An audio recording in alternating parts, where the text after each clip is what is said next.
ሰላም እንዴት ዋላችሁ? እንዴት አመሻችሁ? አይ ሆፕ ጥሩ ጊዜ አሳልፋችኋል። ዛሬ አዲስ ሲሪስ እንጀምራለን። ይህም ሲሪሳችን ትሬዲንግ ፊውቸር ኢንዲስ ሲሪስ ይባላል። ይሄ ሲሪስ በዋነኝነት ስለ ፊውቸር ማርኬት እና ስለ ኢንዲሶች የምናወራበት ሲሪስ ይሆናል። ከዚህ በፊት ምናልባት ቻናሌ ላይ የተለቀቁ ቪዲዮዎችን ወይም ደግሞ ቴሌግራም ቻናሌ ላይ ፖስት ማድረጋቸውን ነገሮች አይታችሁ ከነበረ በብዛት ስለ ናስዳክ 100 እና ኤስኤንፒ 500 አወራለሁ። ታዲያ እኔ ስለ እነዚህ ነገሮች ሳወራ ብዙዎቻችሁ የምታነሱልኝ ጥያቄዎች አሉ። ከዛ በተጨማሪ ደግሞ በተለያዩ ቦታዎች ላይ ማያቸው ሚስኮንሴፕሽኖች አሉ። ሶ እነዚህ ነገሮች በአጭር ቴክስት ወይም በአጭር ቪዲዮ ብቻ መመለስ የሚችሉ ነገሮች አይደሉም። በጣም ሰፊ ሀሳቦች ናቸው። አንዱን ነገር ለመመለስ በጣም ብዙ ሀሳቦችን መንካት ይኖርብናል እና የተሻለ የሚሆነው ልክ በምታዩት መልኩ ሴሪየስ አዘጋጅቼ ያሉትን ነገሮች ብናወራ ነው። በዚህ ሴሪየስ እንዳለ ስለ ፊውቸር ማርኬት ወይም ስለ ኢንዲስቶች እናወራለን። ስለዚህ እነዚህን አሴቶች ወይም ፊውቸር ማርኬት ላይ መግባት የምትፈልጉ ሰዎች ካላችሁ ኢንዲስቶች ላይ ብቻ አይደለም እንደ አጠቃላይ ፊውቸሮችን ትሬድ ማድረግ የምትፈልጉ ሰዎች ካላችሁ ይሄ ሴሪስ በደንብ ይረዳችኋል ብዬ አስባለሁ። ስለዚህ በዚህ ሴሪስ የምናያቸው ሀሳቦች በሙሉ ከኢንዲስ እና ከፊውቸር ጋር የተገናኙ ነገሮች ይሆናሉ። እነዚህ ነገሮች እንዴት ትሬድ እናደርጋለን? እነዚህ ነገሮች ምንድን ናቸው? ትሬድ ስናደርግ ስለ እነዚህ ነገሮች ምን ማወቅ አለብን? ምን ማየት አለብን? ፋንዳሜንታሊ ምንሰራቸውን አናሊሲሶች እናወራለን። ከዛ በተጨማሪ ደግሞ ሴንቲሜንታል የሚኖሩትን ነገሮች እናወራለን። ቴክኒካሊ የሚኖረውን ነገር እናወራለን። ፕሮፊርሞች ላይም ፐርሰናል አካውንቶች ላይም እነዚህ ነገሮች ትሬድ ስታደርጉ እንዴት ሪስካችሁን ማኔጅ ማድረግ እንዳለባችሁ፣ እንዴት ፊውቸር ላይም ሊሆን ይችላል ሲኤፍዲዎች ላይ ኢንዲስቶችን ትሬድ ስታደርጉ ሎት ሳይዝም ኮንትራት ሳይዝም እንዴት ካልኩሌት ማድረግ እንደምችሉ በሰፊው ሁሉንም ነገር ኢቭን የተወሰኑ ትሬዲንግ ፕላትፎርሞችን አጠቃቀም ቴክኒካሊም እነዚህን ነገሮች ስናይ ኮንሲደር ልናደርጋቸው የሚገቡ ሀሳቦችን በሙሉ ከአይሲቲ ኮንሴፕት ጋርም የተወሰነ ነገር የተገናኘ ከዛ በተጨማሪ ደግሞ ጀነራል ማርኬቱ ጋርም የተገናኘ ነገር እናወራለን። ከአይሲቲ ኮንሴፕት ጋር የምናገናኘው ወደ መጨረሻ አካባቢ ስለሆነ ጀነራል የሆነውን ነገር ማወቅ የምትፈልጉ ሰዎች ካላችሁ እስከ ተወሰነ ክፍል ድረስ አይታችሁ ከዛ በኋላ ራሳችሁ ይሰራል በምትሉት ስትራቴጂ ደግሞ ያንን ነገር መቀጠል ትችላላችሁ ማለት ነው። ግን በዚህ ሴሪስ ዋነኛ አላማዬ ስለ ፊውቸር ኢንዲስቶች ያሉትን ነገሮች በሙሉ አንድ ሳናስቀር እንድናወራ ነው። ያው ብዙዎቻችሁ ስለ ትሬዲንግ ሲነሳ ትሬዲንግን አቅልሎ የማየት ነገር ብዙ ጊዜ ያለው ያ ምናልባት ትሬዲንግ ያው ኮምፕሊኬትድ መሆን የለበትም፣ ማወሳሰብ የለብንም። ግን ደግሞ ማክበርና ማወቅ ያሉብንን ነገሮች ማወቅ አለብን። በቅርቡ አንድ ተማሪ አንድ ቪዲዮ ላከልኝና የቲክቶክ ቪዲዮ አየሁት። ግሩም የሚባል ሰው ነው ያንን ቪዲዮ የሰራው። ያንን ቪዲዮ በማይበት ጊዜ ግሩም እያወራ የነበረው ሴንቲሜንታል አናሊሲስ ወይም ደግሞ ፋንዳሜንታሊ ያሉ ነገሮችን ማወቅ ለትሬዲንግ ምን ያክል ሊረዳ እንደሚችል እያወራ ጂኦፖለቲካል የሆኑ ኢቨንቶችን ጂኦፖለቲካል የሆኑ ነገሮችን አጠቃላይ ኒውሶችን ሰዎች ሊያገኙ የሚችሉበትን ወይ ኢንስቲትዩሽኖች እነዚህ መረጃዎች ለማግኘት ምን ያክል እየከፈሉ እንደሆነ የሚያሳይ ቪዲዮ ነው እና የሰራው እዛ ቪዲዮ ላይ ኮሜንት አየሁኝ። ኮሜንቶቹን በማይበት ጊዜ ብዙ ትሬደሮች ኮሜንት አድርገዋል። ግን የብዙዎቹ ኮሜንት እኔ ዴይ ትሬደር ነኝ፣ እኔ ስካልፐር ነኝ፣ ፋንዳሜንታሊ ሴንቲሜንታሊ የምሰራው አናሊሲስ ምን ይጠቅመኛል፣ ዓለም ላይ ምን ይፈጠር ምን ይጠቅመኛል የሚሉ ኮሜንቶች ነበሩ። እነዛ ልክ ናቸው ብዬ አላምንም። ምክንያቱም እንደ ትሬደር ትሬድ የምናደርገው ወደፊትን ነው ወይም ደግሞ ወደፊት ይሆናል ብለን ያመንነውን ነገር ነው ባይም ሴልም ብንል የምናደርገው። እነዛ እንቅስቃሴዎች በደቂቃም ሊሆን ይችላል፣ በሰዓትም በሆነ ያክል ጊዜ ሊገደቡ ይችላሉ። ግን በአይሲቲ ኮንሴፕት አንድ የምንለው ነገር አለ። ፕራይሲስ ፍራክታል እንላለን። ዛት ሚንስ ሎወር ታይም ፍሬም ላይ ያለ ነገር ሃየር ታይም ፍሬም ላይ ያለ፣ ሃየር ታይም ፍሬም ላይ ያለ ነገር ሎወር ታይም ፍሬም ላይ ያለ ማለት ነው። ስለዚህ ሃየር ታይም ፍሬም ላይ ያለ ነገር ዛት ሚንስ ጂኦፖለቲካል ኢቨንቱ ሃየር ታይም ፍሬም ላይ ልናገኘው የምንችለው ነገር ነው። ቻርት ላይ አይደለም እያልኳቸው ያለሁት፣ ግን በሰፊው ዓለምን ስናያት የሚኖረው ፕራይስ ሙቭመንት ላይ የምናገኘው ነገር ነው። ስለዚህ ሃየር ታይም ፍሬም ላይ ያለው ነገር ሎወር ታይም ፍሬም ላይ ሪፍሌክት ይደረጋል ብለን የምናመን ከሆነ ሃየር ታይም ፍሬም ላይ ያለውን ነገር ማወቃችን ሎወር ታይም ፍሬም ላይ ለሚኖረን ትሬድ ፕሮባቢሊቲ ይጨምርልናል። በብዛት እኔ ትሬዲንግ ላይ ያው ጆርናል አደርጋለሁ። ጆርናል ሳረግ ከራሴ ከተማርኩት ነገር ሃየር ታይም ፍሬም አናሊሲሱን ልክ ከሆንኩኝ በቀኑ ፕሮፊቴብል ሆኜ የመውጣት እድሌ በጣም ይጨምራል። ሃየር ታይም ፍሬም አናሊሲሱን ግን ልክ ካልሆንኩኝ ያው በኋላ ሀሳቤን ቀይሬ ትሬድ ማድረግበት ሁኔታ ሊኖር ይችላል። ግን ሃየር ታይም ፍሬሙ ትልቁን መሰረት ይይዝልኛል ለእኔ ሃይ ፕሮባቢሊቲ የሆነ ትሬድ ለማግኘት። ስለዚህ በየትኛውም ወይ የትኛውንም አይነት ትሬደር ሁኑ፣ እኔ ስካልፐር ነኝ። ስካልፐር ማለት ምናልባት ትሬዶችን ሆልድ ማድረገው ከደቂቃዎች ጀምሮ ቢበዛ እስከ 2 ሰዓት ነው። ስለዚህ ያንን ነገር ሳረግ 1 ሚኒት ቻርት ላይ ነው ትሬድ ማድረገው። ግን የአሜሪካና የኢራን ጦርነት አይመለከተኝም ማለት አይደለም። የናስዳክ ውስጥ የሚገኙ ስቶኮች ዛት ሚንስ ኒቪዲያ ሊሆን ይችላል፣ አፕል ሊሆን ይችላል። እነዚህ ስቶኮች አርኒንግ ሪፖርት ሲለቁ አይመለከተኝም ማለት አይደለም። በደንብ ይመለከተኛል። ለምን? ሃየር ታይም ፍሬም ላይ የሚኖረው ሙቭመንት ሎወር ታይም ፍሬም ላይ ለምወስደው ዲሲሽን ትልቅ መሰረት አለው። ሞር ፕሮባቢሊቲያችንን ሊጨምርልን የሚችል ነገር ካለ ደግሞ እንጠቀመዋለን። ምክንያቱም አላማችን የተሻለ ትሬድ ገብቶ ፕሮፊት ማምጣት ነው። ፕሮፊት ለማምጣት ሁለት አይነት መንገዶች አሉ። አንደኛ ፕሮፊታችንን መጨመር ነው በራሱ ወይም ዊን የምናደርገውን መጨመር ነው። ሁለተኛው ደግሞ ምንከስረውን መቀነስ ነው። ምንከስረውን ለመቀነስ በትክክል መሄድ ያለብንን ወይ ማወቅ አለብን። ያንን ወይ ለማወቅ ደግሞ በየት በኩል ትሬድ ማድረግ አለብን፣ በየት በኩል ባይ ማለት አለብን ወይስ ሴል ማለት አለብን የሚለውን ነገር መረዳት መቻል አለብን። መቼ ትሬድ ማድረግ አለብን፣ መቼ ትሬድ ማድረግ የለብን የሚለውን ነገር ማወቅ አለብን። ሌላኛው ደግሞ ኢቭን ትሬድ የምናደርገው አሴት ምንድን ነው? አሁን ናስዳክ 100ን ትሬድ ስታደርጉ፣ ኤስኤንፒ 500ን ትሬድ ስታደርጉ ምናልባት የእነዚህን ነገሮች ምንነት በብዛት ማያውቅ ሰው ይኖራል። ጀስት ትሬድ ስለሚደረጉ ስለሚንቀሳቀሱ ብቻ ትሬድ የሚያደርግ ሰው ይኖራል። ያ ነገር ግን ልክ ነው ብዬ አላምንም። ይሄ ማለት ነገሮችን ኮምፕሊኬት ማድረግ ነው ማለት አይደለም። እኔ ናስዳክን ትሬድ ሳረግ፣ ኤስኤንፒ 500ን ትሬድ ሳረግ እነዚህ ነገሮች የህይወቴ ሁለተኛ ክፍሎች ናቸው። ያ ምን ማለት ነው? እያንዳንዱ ናስዳክ ላይ የሚኖረው ነገር፣ እያንዳንዱ ኤስኤንፒ 500 ላይ የሚኖረው ነገር ልክ እንደ ራሴ ህይወት እከታተለዋለሁ። ያንን ማድረገው ግን ነገሮችን ኮምፕሊኬት የማድረግ ፍላጎት ኖረኝ ወይም ፍቅር ኖረኝ አይደለም። እነዛን ነገሮች ሞር ባወቅኩኝ፣ ስለ እነዛ ነገሮች ሞር ልክ እንደ ራሴ ህይወት ሳቃቸው፣ ልክ እንደ ራሴ እነዛን ነገሮች ሳቃቸው፣ እነዛን ነገሮች ትሬድ አርጌ ዊን የማድረግ እድሌ በብዙ ይጨምራል። ለእናንተ የማይሰራበት ምንም አይነት ሪዝን አለ ብዬ አላምንም። ስለዚህ በዚህ ሴሪስ እነዚህን ነገሮች በሰፊው እናወራለን። እያንዳንዱን ስለ እነዚህ ነገሮች የሚያስፈልጋችሁን ነገሮች ምንም ሳልደብቅ አሳያችኋለሁ፣ በደንብ አሳውቃችኋለሁ። ከዛ በኋላ እናንተ ትጠቀሙበታላችሁ አትጠቀሙበት የሚለውን ነገር እናንተ ትወስናላችሁ። ግን በቻላችሁት አቅም የተወሰኑ ክፍሎችንም ቢሆን እዩዋቸው እዚህ ሴሪስ ላይ ያሉትን። ከዛ በኋላ ይጠቅመኛል አይጠቅመኝም የሚለውን ብትወስኑ የተሻለ ይሆናል። ማናችሁንም ግን ይህን ነገር እንድታዩ ፎርስ ላደርጋችሁ አልፈልግም። ግን ያለ እነዚህ ነገሮች ትሬድ ማድረግ ማለት ለእኔ መኪና መንዳት የሚችል ሰው መኪናው በምን አይነት ሁኔታ ሙቭ ማድረግ እንደሚችል እንዳለማወቅ ነው። ለምሳሌ አንድ ሰው መኪና መንዳት ይችላል፣ መንጃ ፈቃድ አለው፣ መሪ ሲያዞር መኪና ወዴት እንደሚዞር ያውቃል፣ ምን ሲረግጥ አክሰለሬት እንደሚያደርግ፣ ምን ሲረግጥ ብሬክ እንደሚይዝ ያውቃል። ግን ደግሞ መኪናው በውሃ ይሂድ በነዳጅ ይሂድ አያውቅም። መኪናው ሲበላሽበት ምኑ እንደተበላሸ በቀላሉ አይቶ ማወቅ አይችልም። እነዚህ ነገሮች ያንን ሹፌር በተለያየ ወይ ጉዞውን ይገቱበታል፣ ጉዞውን ያበላሹበታል። ስለዚህ ልክ እንደዛው ትሬዲንግ ላይም ትሬድ ማድረግ እንችላለን። የቱ ጋር ባይ ማለት የቱ ጋር ሴል ማለት እንዳለብን እናውቃለን።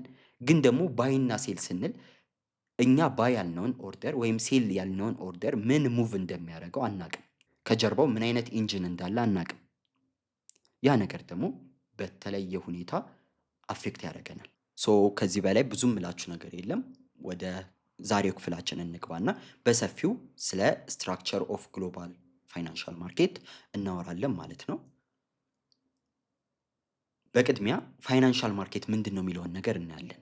ፋይናንሻል ማርኬት ማለት ሁለት ሰዎች ገዢና ሻጭ ማለት ነው የሆነን ፋይናንሻል አሴት ለመገበያየት የሚገናኙበት ቦታ ነው። ፋይናንሻል አሴት ማለት ደግሞ ሞኔታሪ ቫልዩ ያለው ወይም ደግሞ የገንዘብ ቫልዩ ያለው ነገር ግን ኦል ሊደረግ ወይም ደግሞ ትራንስፈር ሊደረግ የሚችል ነገር መሆን ይገባዋል። ሁሉም ሰው ወደዚህ ፋይናንሻል ማርኬት ሲመጣ የራሱ የሆነ ኒድ አለው፣ የራሱ የሆነ ፍላጎት አለው። አንዳንድ ሰው ከሪስኮች ለማምለጥ ወይም ከሪስኮች ለመደበቅ የሚመጣ ሰው አለ፣ ሪስኮችን ላለመውሰድ ብሎ። አንዳንድ ሰው ፕሮፊት ለመስራት ያለውን ነገር ጌን ለማድረግ ሪስክ ለመውሰድ የሚመጣ ሰው አለ። አንዳንድ ሰው ያለውን ለመሸጥ ይመጣል፣ አንዳንድ ሰው ለመግዛት ይመጣል። ሁሉም ሰው እዚህ ፋይናንሻል ማርኬት ላይ ያለ ሰው በሙሉ የራሱ ፍላጎት የራሱ ዌይ ኖሮት ወደዚህ ማርኬት ይመጣል። ስለዚህ የብዙ አይነት ሰዎች የብዙ ሰዎችን ኢንተረስት እንደመያዙ ይሄ ፋይናንሻል ማርኬት በብዙ አይነት ወይ ተበታትኖ እናገኘዋለን። ተመሳሳይ ሆኑ አሴቶችን በተለያየ ፋይናንሻል ማርኬት ላይ ትሬድ ሲደረጉ እናያቸዋለን። ለምሳሌ ቡናን እንውሰድ። ቡና በፊውቸር ማርኬት ትሬድ ይደረጋል፣ በስፖት ማርኬት ትሬድ ይደረጋል። እንዲሁም ደግሞ በተለያዩ በኦፕሽንም ሊሆን ይችላል በተለያዩ ዌዎች ትሬድ ሲደረግ ልናየው እንችላለን። ብዙ አሴቶችም ወርቅንም ብናይ በሲኤፍዲ መልኩ ትሬድ ይደረጋል፣ በፊውቸር መልኩ ትሬድ ይደረጋል፣ በኦፕሽን መልኩ ትሬድ ይደረጋል፣ በስፖት ትሬድ ይደረጋል። እናወራባቸዋለን ስለ እነዚህ ነገሮች ምንድናቸው እነዚህ ነገሮች የሚለውን በዛሬ ክፍል እናወራባቸዋለን። ሶ ሁሉም ሰው የተለያየ አይነት ፍላጎት ስላለው ከነዚህ ነገሮች በጣም በብዙ ወይ ተበታትነው ሁሉም ሰው እንደ ፍላጎቱ ሁሉም አካል እንደ ፍላጎቱ የተለያየ ፋይናንሻል ማርኬትን ፈጥሯል። ስለዚህ ዓለም ላይ በተለያየ ዌይ ትሬድ የሚደረጉ አሴቶች አሉ። ከነዛም ውስጥ አንዱ ፊውቸር አንዱ ነው። ከዛ በተጨማሪ ደግሞ ኢንዲስስ የምንለው ደግሞ አንድ አሴት ነው። ስለዚህ ስለ እነዚህ ነገሮች በዋነኝነት በዚህ ሴሪስ እናወራለን ማለት ነው። እነዚህ ፋይናንሻል አሴት ላይ ያሉ ማርኬቶች በሁለት አይነት መንገዶች ትሬድ ይደረጋሉ። አንደኛ ሬጉሌትድ በሆኑ ኤክስቼንጆች ነው። ሁለተኛ ደግሞ ኦቨር ዘ ካውንተር ወይም ኦቲሲ በምንለው ነው፣ ወይም ኦፍ ኤክስቼንጅ ይባላል በሌላ ስሙ። ሬጉሌትድ ኤክስቼንጅ ማለት ሴንትራላይዝድ የሆኑ ናቸው። ዛት ሚንስ በቀላሉ ለማስረዳት አንድ ዲያግራም እንጠቀም። ለምሳሌ እዚህ ጋር ይሄ የምታዩት ወይን ጠጁ አንድ ሬጉሌትድ ኤክስቼንጅ ነው እንበል። ያ ሬጉሌትድ ኤክስቼንጅ ወይ ኢሲኤክስ ሊሆን ይችላል፣ ወይ ኤኤስኤክስ ሊሆን ይችላል፣ ወይ ኤንዋይሲ ሊሆን ይችላል፣ ናስዳክ ሊሆን ይችላል፣ ለንደን ስቶክ ኤክስቼንጅ ሊሆን ይችላል። ከነዚህ አንዱ ሊሆን ይችላል። ሶ ሬጉሌትድ ኤክስቼንጅ ማለት እዚህ ጋር የምታዩት ለምሳሌ ወይን ጠጁ ኤክስቼንጅ ነው ብለን እናስብ። ሬጉሌትድ የሆነ ኤክስቼንጅ ነው። ብዙ ጊዜ እነዚህ ነገሮች በመንግስታት ደረጃ ወይም ደግሞ በትላልቅ ካምፓኒዎች ኢንስቲትዩሽኖች ደረጃ ነው የሚደራጁት። ከዛ በኋላ ህግ አላቸው፣ በጣም ሬጉሌትድ ናቸው። ስለዚህ ለምሳሌ እንበልና እዚህ ገዢና ሻጮች አሉ። እነዚህ የምታያቸው ሰማያዊዎቹ ገዢዎች ናቸው እንበል። በዚህ በኩል የምታዩቸው ቀዮቹ ደግሞ ሻጮች ናቸው ብለን እናስብ። ስለዚህ አሁን እዚህ ጋር የምታዩቸው ሻጮች በሙሉ የሚሸጡት ለማን ነው? ለዚህ ሬጉሌትድ ለሆነው ኤክስቼንጅ ነው። እዚህ ጋር የምታዩቸው ሻጮች በሙሉ ሬጉሌትድ ለሆነው ኤክስቼንጅ ይሸጣሉ። እዚህ ጋር የምታዩቸው ባየሮች በሙሉ የሚገዙት ከዚህ ሬጉሌትድ ከሆነ ኤክስቼንጅ ነው። ለምሳሌ በቀላሉ ለማስረዳት እዚህ ጋር ኢሴክስን እንጠቀሙ። ኢሴክስ የኢትዮጵያ ኮሞዲቲ ኤክስቼንጅ ነው። አይ ቲንክ ሚሊኒየም ላይ የኢትዮጵያ ሚሊኒየም ላይ ይመስለኛል የተመሰረተው፣ እርግጠኛ አይደለሁም፣ ግን እዛ አካባቢ ነው የተመሰረተው።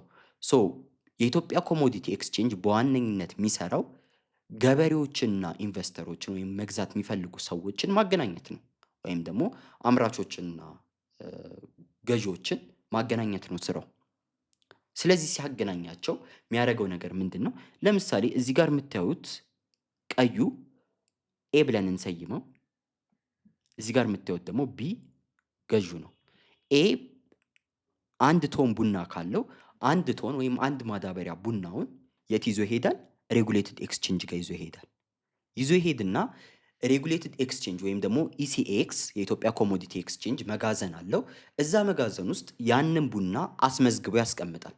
ያ ቡና ጥራቱ ይመዘገባል፣ መጠኑ ይመዘገባል። አንድ ማዳበሪያ ከሆነ አንድ ማዳበሪያ ቡና እከሌ የሚባል ሰው እዚህ መጋዘን ውስጥ በዚህን ያክል ጥራት በዚህን ያክል መጠን አስቀምጧል ተብሎ ደረሰኝ ይወጣለታል።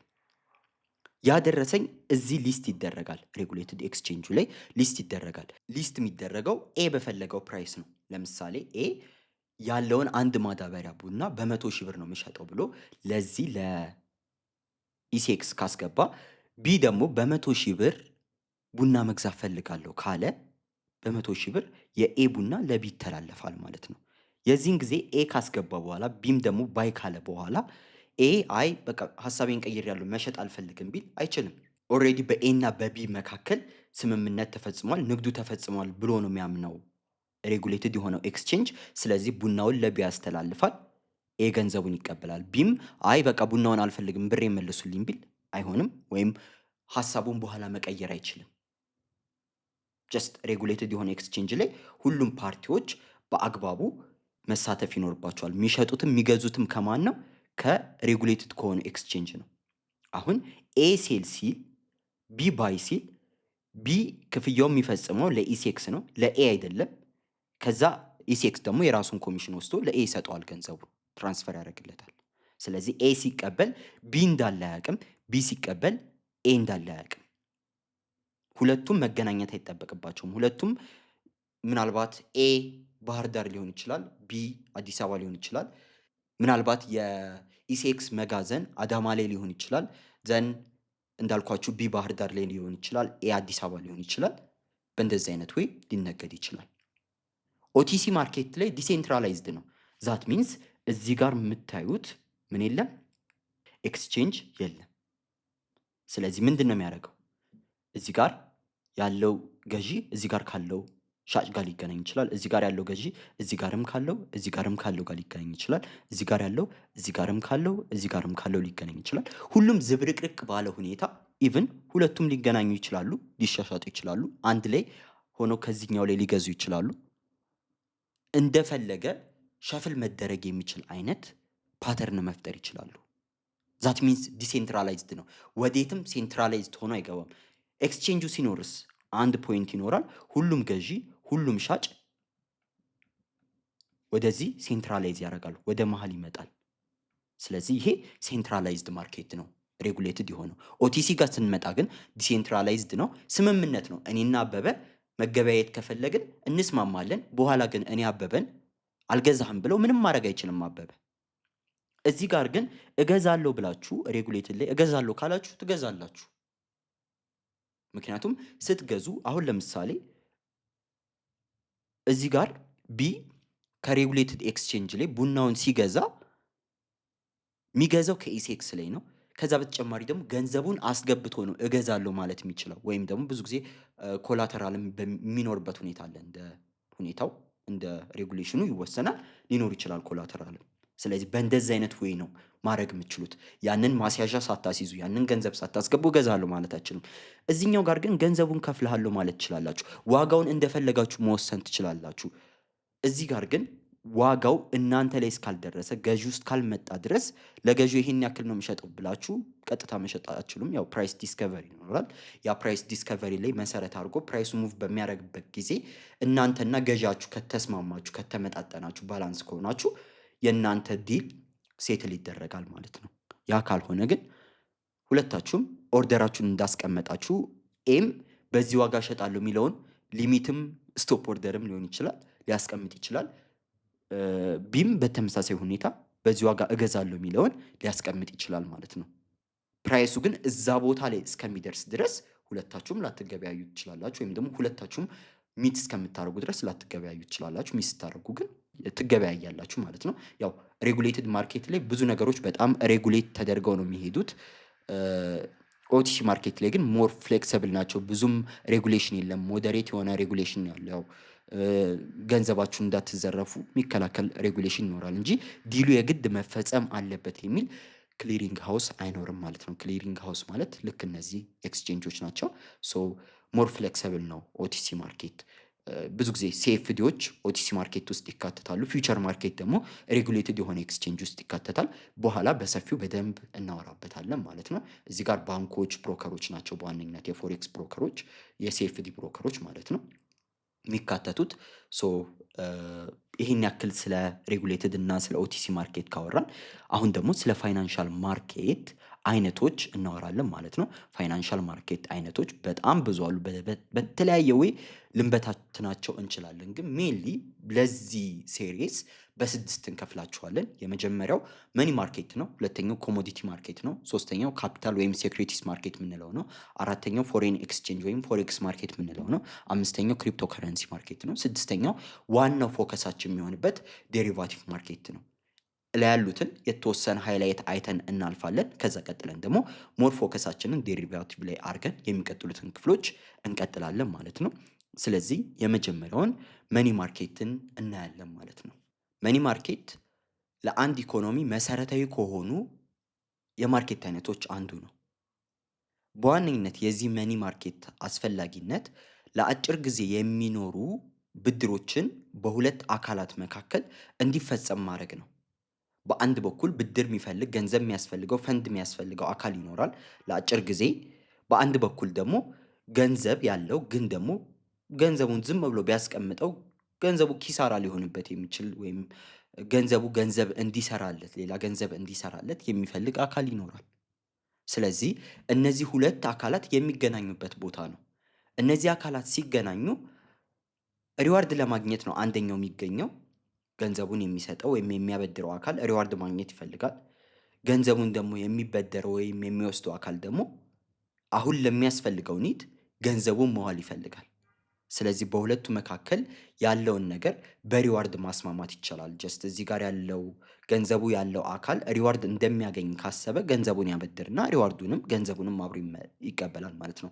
ያ ሪዋርድ ምን ተብሎ ይጠራል? ኢንተረስት ወይም ደግሞ ወለድ ተብሎ ይጠራል። ብድር በሚበደርበት ጊዜ አንድ ሰው ለተበደረው ብድር የሚከፍለው ገንዘብ ኢንተረስት ወይም ወለድ ተብሎ ይጠራል። ስለዚህ ያንን ብድር ለማግኘት ገንዘብ ያለው አካል ገንዘብ ለሚፈልገው አካል ለአጭር ጊዜ ገንዘቡን ይሰጧል። የዚህን ጊዜ መኒ ማርኬት ይፈጠራል ማለት ነው። ለምሳሌ እዚህ ጋር የምታዩት አንድ ቻርት አለ ወይም አንድ ቴብል አለ። ይህን ቴብል ከኢትዮጵያ ሴኩሪቲስ ኤክስቼንጅ ላይ ነው የወሰድኩት። እዚህ ጋር የምታዩት ከኤፕሪል 6 እስከ ኤፕሪል 9 በ4 ቀናቶች ውስጥ የተደረገ በባንኮች መካከል የተደረገ ኢንተርባንክ ነው። በባንኮች መካከል የተደረገ የመኒ ማርኬት ትሬዲንግ ስታቲክስ ነው። እዚህ ጋር ኦቨርናይት አለ፣ እዚህ ጋር 7 ዴይ አለ። ስለዚህ አሁን እዚህ ጋር የምታዩቸው በባንኮች መካከል አይ ቲንክ ኢትዮጵያ ውስጥ 34 ባንኮች አሉ። በእነዚህ 34 ባንኮች መካከል የተደረገ ኦቨርናይት የተደረገው ቮሊዩም ብዛት ነው። ወደ 64 ቢሊዮን 250 ሚሊዮን ብር አካባቢ ኦቨርናይት በተደረገው ኦቨርናይት ማለት በአንድ ሌሊት የሚከፈል ማለት ነው። ዛሬ ተበድረው ነገ ጠዋት የሚመልሱት ገንዘብ ነው። ይህን ሲመልሱ 12.62%ቱ የአመቱ ከሆነ የቀኑ ምን ያክል ይሆናል የሚለውን ነገር አካፍለው ያን ያክል ወለድ ጨምረው ይመልሳሉ ማለት ነው። ይህን ገንዘብ የተበደሩ ባንኮች አሁን ሁሉም እዚህ ጋር ያለው በአንድ ባንክ የተበደረ አይደለም። ብዙ ባንኮች በአራት በተለያዩ ቀናቶች የተበደሩት። ይሄ ደግሞ አጠቃላይ በ7 ቀን የሚመለስ ነው። በ7 ቀን ለመመለስ 35.8 ቢሊዮን ንግድ ተፈጽሟል። ይሄ በባንኮች መካከል ነው። ይሄ እዚህ ጋር የምታዩት ዳታ ምናልባት እርግጠኛ አይደለሁም፣ እስከ ቅርብ ጊዜ ብዙ ወደ ኋላ ተመልሼ ለማየት ሞክሬያለሁ። በኢትዮጵያ ሴኩሪቲ ኤክስቼንጅ ከተመዘገቡ ትልቁ የመኒ ማርኬት ነው። ለምን ይሄ ሆነ? ከኤፕሪል 6 እስከ ኤፕሪል 9 4 ቀናት ናቸው። 5ኛው ቀን አርብ ነበር። ከዛ በተጨማሪ እሁድ ትንሣኤ ይኖራል ማለት ነው። ስለዚህ የበዓል ሳምንት ነበር ማለት ነው። በበዓል ሳምንት ምክንያት ባንኮች ገንዘብ ያስፈልጋቸዋል። ገንዘቡ የሚያስፈልጋቸው ምናልባት አንዳንድ ካምፓኒዎች ለሰራተኞቻቸው ቦነስ የሚሰጡ ካምፓኒዎች አሉ። አንዳንድ ካምፓኒዎች ደሞዝ የሚከፍሉ ይኖራሉ። አንዳንድ ካምፓኒዎች ደግሞ በተለያየ ወይ ለበዓል የሚያስፈልጋቸውን ወጪ መሸፈን ይፈልጋሉ። ድርጅቶች ብቻ ሳይሆን ሰዎችም ግለሰቦችም ዲፖዚት የሚያደርጉ ሰዎች ምን ያስፈልጋቸዋል? ገንዘብ ያስፈልጋቸዋል። ስለዚህ ገንዘብ ስለሚያስፈልጋቸው አንዳንድ ባንኮች ጋር ብዙ ገንዘብ ላይፈለግ ይችላል። አንዳንድ ባንኮች ጋር ደግሞ ገንዘብ ያስፈልጋል። ስለዚህ ሁለቱ እርስ በርስ ራሳቸውን ማስማማት ይችላሉ። ኢትዮጵያ ንግድ ባንክ ከፍተኛ የሆነ ዲፖዚት ስላለው የገንዘብ እጥረት አያጋጥመኝም ብሎ ያምናል። ስለዚህ ያለውን ገንዘብ ለዳሽን ባንክ ሊሰጠው ይችላል፣ ለአቢሲኒያ ባንክ ሊሰጠው ይችላል፣ ለአዋሽ ባንክ ሊሰጠው ይችላል። ከዛስ እዚህ ጋር የምታዩትን ኢንተረስት በአመት ነው። ይሄ በቀን ኦቨርናይት ይሰላል ወይም ደግሞ በ7 ቀን ይሰላና ያገኛል ማለት ነው። አጠቃላይ የተፈጸሙት ትሬዶች 79 ናቸው። 79 ንግዶች ተፈጽመዋል። ዛት ሚንስ በኦቨርናይት 79 አይነት ትሬዶች ይሄ አቬሬጅ ነው፣ ዌይት አቬሬጅ ነው። ሁሉም በ12.62% ማለት አይደለም። በ13% የተገበያየ ባንክ ይኖራል፣ በ12% የተገበያየ ባንክ ይኖራል። ሶ ይሄ አቬሬጅ ነው። ጀስት ሁሉም ባንኮች በራስ ይሄ ኦቲሲ ማርኬት ነው። አይ ቲንክ ሞር ያው ኢንተረስት ሬቱን እንደፈለጉ ስለሚወስኑት ኦቲሲ ማርኬት ነው። ግን እዚህ ጋር ያለው ቼንጅ የምታዩት ከዚህ ሳምንት በፊት ከነበረው የመኒ ማርኬት ሳምንት ጋር ሲነጻጸር የነበረው ቅናሽ ነው። ብዙ ቮሊዩም ትሬድ ስለተደረገ በ3.56% ቀንሷል። እዚህ ጋር የምታዩት ደግሞ በ0.81% ቀንሷል። ያው የመኒ ሰፕላዩ ላይ መሰረት አድርጎ ያለ የኢንተረስት ሬት ለውጥ ነው። ስለዚህ ገንዘብ ያለው ባንክም ገንዘቡን ዝም ብሎ ሜዳ ላይ አላስቀረም። ገንዘብ ኢንተረስት ሌላ ገንዘብ ሰርቶበታል። በዛው ልክ ደግሞ ገንዘብ ያስፈልገው አካል ደግሞ ገንዘብ አግኝቶበታል ማለት ነው። ይሄ በበዓል ወቅት የነበረ ከፍተኛ ቮሊዩም ነው። አሁን ብዙ ጊዜ ኖርማል በሆነ ሁኔታ ኦቨርናይት 30 ወይ 20 ምናምን አካባቢ ነው የሚሆነው። ይህም በተመሳሳይ ሁኔታ ያነሰ ቁጥር ነው የሚሆነው የ7 ዴዩ። ስለዚህ ያው ይሄ አንዱ የመኒ ማርኬት አይነት ነው። ይሄ ብቻውን አይደለም አንዱ ዌይ ብዙ አይነት ዌዮች አሉ። በብዙ አይነት ዌይ በተለያዩ ሀገራቶች ላይ እነዚህ መኒ ማርኬቶች ፕራክቲስ ሲደረጉ ልናያቸው እንችላለን። አንዳንድ ጊዜ በቲቪ ልናየው እንችላለን። አንዳንድ ጊዜ በዲፖዚት ልናየው እንችላለን። አንዳንድ ጊዜ በሲዲ ልናየው እንችላለን። በቢልስ ኦፍ ኤክስቼንጅ ልናየው እንችላለን። በኮሜርሻል ፔፐር ወይም ይሄ ኮሜርሻል ፔፐር ማለት ለንግድ ዓላማ ለምሳሌ አንድ ካምፓኒ ለሰራተኞቹ ከታክስ በፊት ደሞዝ መክፈል ይፈልጋል። ያንን ገንዘብ ታክሱ ላይ ማስገባት ይፈልጋል። ግን ደግሞ የታክስ አመቱ ካለቀ በኋላ ገንዘቡ የሚቀበል ከሆነ ጀስት ኮሜርሻል ፔፐር አውጥቶ ከተለያዩ ኢንስቲትዩሽኖች ላይ ገንዘብ ተበድሮ ለሰራተኞቹ ደሞዝ ከፍሎ ጀስት በፈለገው ዌይ ታክሱን ማመጣጠን ይችላል። ከዛ በተጨማሪ ደግሞ ሪፐርቼዝ አግሪመንት ይኖራል። ለምሳሌ እኔ ለሰራተኞቼ ደሞዝ መክፈል ያስፈልገኛል። ስለዚህ ለሰራተኞቼ ደሞዝ መክፈል ስለሚያስፈልገኝ የሆነ ቢሮዬ ውስጥ ያለ እቃ አለ። ያንን እቃ እፈልገዋለሁ ግን ደግሞ ለሰራተኞቼ ደሞዝ መክፈል ስለሚኖርብኝ እቃዬን ለሆነ ባንክ ወይም ለሆነ ኢንስቲትዩሽን በሪፐርቼዝ አግሪመንት እሸጥለታለሁ። ዛት ሚንስ ለምሳሌ እቃዬን በ5000 ብር ከሸጥኩለት በኋላ ያንን እቃ ከሳምንት በኋላ ድጋሚ ሄጄ በ5500 ብር እገዛዋለሁ ማለት ነው። የመግዛት ግዴታ ይኖርብኛል፣ እገዛዋለሁ። ስለዚህ ያ አካል ለኔ እቃዬን ወስዶ እቃዬን ገዝቶኝ እቃዬን ድጋሚ ሸጦልኝ ድጋሚ የመሸጥ ግዴታም አለበት። እኔም ደግሞ ድጋሚ መግዛት ግዴታ አለብኝ። በዛ ዌይ ብድር መፈጸም እንችላለን ማለት ነው። ብዙ አይነት ዌዮች አሉት መኒ ማርኬት ላይ። ስለዚህ በአጠቃላይ ይሄ መኒ ማርኬት ሊፈጸምበት የሚችልበት ወይ ነው። በዋነኝነት ይሄ መኒ ማርኬት የኢንተርባንክ በባንኮች መካከል የሚኖር ግብይት መሰረታዊ የሆነው አካል ነው። ባንኮች እርስ በርስ ቅድም እንዳልኳችሁ ይበዳደራሉ። በሲፒም በሪፖም ሲፒ ማለት ኮሜርሻል ፔፐር ነው። በሪፐርቼዝ አግሪመንትም ይበዳደራሉ። ስለዚህ በዛ ዌይ ሲበዳደሩ ሪዋርድ ይኖራል። ያ ሪዋርድ ምንድን ነው? ኢንተረስት ሬት ነው ማለት ነው። ሶ ቅድም ፋይናንሻል ማርኬት ላይ እንደነገርኳችሁ ሁሉም አካል የራሱ የሆነ ፍላጎት አለው። የሆነ አካል ሪዋርድ ማግኘት ይፈልጋል። ሪዋርድ ማድረግ ደግሞ የሚችል አካል አለ። ሪዋርድ የሚያደርገው በፕሮፊት ሊሆን ይችላል፣ በሚኖር ጌን ወይም ደግሞ በፕሮፊት ሊሆን ይችላል፣ ወይም ደግሞ በኢንተረስት ሬት ሊሆን ይችላል ማለት ነው። በዛ ዌይ ሰዎች ለሚያገኙት ለሚፈልጉት ነገር ንግድ ይፈጽማሉ ማለት ነው። ስለዚህ የመጀመሪያው ማርኬታችን መኒ ማርኬት ይሄንን ይመስላል ማለት ነው። ቀጥለን የምናየው ደግሞ ኮሞዲቲ ማርኬትን ነው። ኮሞዲቲ ማለት ብዙዎቻችሁ ታውቁታላችሁ ብዬ አስባለሁ። ፕራይመሪ ፕሮዳክቶች ናቸው። መጀመሪያ ባሉበት ስቴት ቫሉዌብል የሆኑ ነገሮች ወይም ፕራይመሪ ፕሮዳክቶች ኮሞዲቲ ብለን እንጠራቸዋለን። ናቹራሊ ልናገኛቸው እንችላለን ከመሬት ውስጥ ኤክስትራክት አድርገን፣ ወይም ደግሞ አግሪካልቸራሊ ሊመረቱ ይችላሉ። ግን በምንም አይነት ሁኔታ ፋብሪካ ገብተው ላይቀነባበሩ ይችላሉ። በድሮ ጊዜ የሀብት መመዘኛ መሰረታዊ ነገሮች ነበሩ። ስለዚህ እነዚህ ደግሞ ለብቻቸው አሁን የራሳቸው ማርኬት አላቸው። እኛም ደግሞ ትሬድ ማድረግ የምንችልባቸው ዌዎች አሉ። ብዙዎቻችሁ ጎልድን ትሬድ ታደረጉ ይሆናል፣ ወይ ደግሞ ሲልቨርን ትሬድ ታደረጉ ይሆናል፣ ወይ ኦይልን ትሬድ ታደረጉ ይሆናል። እነዚህ ነገሮች አሁን ወደ ዲጂታል መጥተው ቨርቹዋል ሆነው ትሬድ የሚደረጉበት ወይ አለ። እሱም ዴሪቫቲቭ ተብሎ ይጠራል። እናወራበታለን ስለሱ። ስለዚህ እነዚህ ኮሞዲቲዎች በዋነኝነት በሁለት ይከፈላሉ። የመጀመሪያው ሃርድ የምንላቸው ኮሞዲቲዎች ናቸው። እነዚህ ወይ ኤክስትራክት የሚደረጉ ወይ ማይን የሚደረጉ ናቸው። ኢነርጂ እና ሜታሎች ናቸው። እነዚህ ኤክስትራክት የሚደረጉ ስላቸው ወይ ከመሬት የሚወጡ ልክ እንደ ኦይል ያሉ የመሳሰሉ ነገሮች ሲሆኑ፣ ማይን ተደርገው ደግሞ ሊገኙ የሚችሉ ልክ እንደ ወርቅ፣ ሲልቨር የመሳሰሉ ነገሮች አሉ ማለት ነው። እነዚህ ሃርድ ኮሞዲቲዎች በስፋት ፍሪሊ ብዙም ሬጉሌሽን ሳያስፈልጋቸው ትሬድ ይደረጋሉ። በብዙ ብሮከሮች በብዙ ማርኬቶች ትሬድ ይደረጋሉ። ሁለተኛው ደግሞ ሶፍት ነው። ሶፍት ኮሞዲቲ የምንላቸው ደግሞ እነዚህ አግሪካልቸራል ፕሮዳክቶች ናቸው። ስንዴ ሊሆን ይችላል፣ በቆሎ ሊሆን ይችላል፣ የቅባት እህሎች ሊሆኑ ይችላሉ፣ ቡና፣ የኦሬንጅ ጁስ ሊሆን ይችላል፣ ካትሎች ሊሆኑ ይችላሉ። እነዚህ የቀንድ ከብቶች ማለት ነው። እነሱም ሊሆኑ ይችላሉ። እነዚህ ሶፍት የምንላቸው ጀስት አግሪካልቸራል የሆኑ የግብርና ምርቶች ናቸው ማለት ነው። እነዚህኞቹ ግን በብዛት እንደ ልባችን ትሬድ ለማድረግ ላናገኛቸው እንችላለን። ሃይሊ ሬጉሌትድ በሆኑ ብሮከሮች ወይም ደግሞ በቀላሉ ማኒፑሌት መሆን በማይችሉ ፕራይስ ፊዶች ላይ ነው የምናገኛቸው እነዚህ ነገሮች። ቢኮዝ እነዚህ ነገሮች በቀላሉ ማኒፑሌት መደረግ ቻሉ ማለት ማንኛውም ትሬደር በተለያየ ወይ እነዚህን ነገሮች ማኒፑሌት ማድረግ ቻለ፣ ማንኛውም ኢንስቲትዩሽን እንደ ልቡ የእነዚህን ፕራይስ ማንቀሳቀስ ቻለ ማለት ዳይሬክትሊ ሶሳይቲውን ሊጎዱት ይችላሉ። ስለዚህ ብዙ ጊዜ ሃርድ ኮሞዲቲዎች ላይ ነው እንደዚህ አይነት ማኒፑሌሽን ሊኖር የሚችለው። በጣምም ሲንቀሳቀሱ የምናያቸው እነ ጎልድን፣ ሲልቨርን፣ ኦይልን። ለዛ ነው አግሪካልቸራል ፕሮዳክቶች ግን ሃይሊ ሬጉሌትድ ስለሚሆኑ ብዙ ማኒፑሌት አይደረጉም ማለት ነው። እዚህ ጋር እየጠቀስኩላችሁ ኮሞዲቲዎች በሁለት አይነት መልኩ በብዛት ትሬድ ይደረጋሉ። ብዙ መንገዶች አሏቸው፣ ግን በዋነኝነት ትልቁን ድርሻ የሚይዙት ሁለቱ ማርኬቶች ናቸው። አንደኛው ስፖት ወይም ካሽ ማርኬት የምንለው ነው። ሁለተኛው ደግሞ ዴሪቫቲቭ ማርኬት ነው።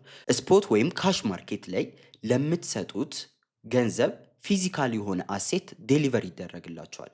እኔ 1 ኪሎ ቡና ባዝ 1 ኪሎ ቡና ፊዚካሊ ይመጣልኛል። ስፖት ማርኬት ላይ 1 ኪሎ ወርቅ ባዝ ፊዚካሊ 1 ኪሎ ወርቅ ይመጣልኛል። ለምሳሌ አንድ ሎት ወርቅ ብሮከራችሁ ላይ ብትገቡ ብሮከሩ ወርቅ ይዞላችሁ ቤታችሁ ድረስ አይመጣም። አንድ ሎት ምናልባት አይ ቲንክ ወደ 3.1 ኪሎ ግራም አካባቢ ወርቅ ነው አንድ ሎት ጎልድ ማለት ነው ቫልዩ የሚያደርገው። አንድ ሎት ስትገቡ አሁን ጎልድ ላይ 3.1 ኪሎ ግራም ባይ ወይም ሴል እያላችሁ ነው ማለት ነው። ስለዚህ 3.1 ኪሎ ግራም ወርቅ ብሮከሩ እቤታችሁ ድረስ ይዞላችሁ አይመጣም። ያ ለምንድን ነው? እዛ ጋር ትሬድ የምናደርገው ሁለተኛውን ዴሪቫቲቭን ነው። ስፖትን ትሬድ የምናደርግ ከሆነ ግን አንድ ሎት ወርቅ ገብተን ከሆነ ብዙ ጊዜ በሎት አይቀመጥም ስፖት ማርኬት ላይ፣ ግን 3.1 ኪሎ ወርቅ እፈልጋለሁ ብለን ተናግረን ከሆነ እና ገንዘቡን ከከፈለን ያ 3.1 ኪሎ ወርቅ ይመጣልናል ማለት ነው። ፊዚካሊ ዴሊቨር ይደረግልናል። በሌላ በኩል ሁለተኛው የጠቀስኩላችሁ ትሬድ የሚደረጉበት ደግሞ ዴሪቫቲቭ ማርኬት ነው። እዚህ ዴሪቫቲቭ ማርኬት ላይ ፊዚካሊ ባክድ የሆነ አሴት ወይም ፊዚካል የሆነ አሴት አይደለም ያለው፣ እዚህ ላይ ያለው ኮንትራት ነው። ዴሪቫቲቭ ማርኬቶች ላይ ፊዚካሊ ምንም ዴሊቨር የሚደረግላችሁ ነገር የለም። እነዚህ ዴሪቫቲቭ ማርኬት ላይ ያሉ ኮንትራቶች ትሬድ የሚደረጉት በተለያዩ የዴሪቫቲቭ ማርኬት ላይ በተሰማሩ ኤክስቼንጆች ነው። ብዙ ጊዜ ኤክስቼንጆች ላይም አለ። በተቃራኒ በኩል ደግሞ በኦቲሲ መልኩ ትሬድ ሲደረጉ ልታያቸው ትችላላችሁ።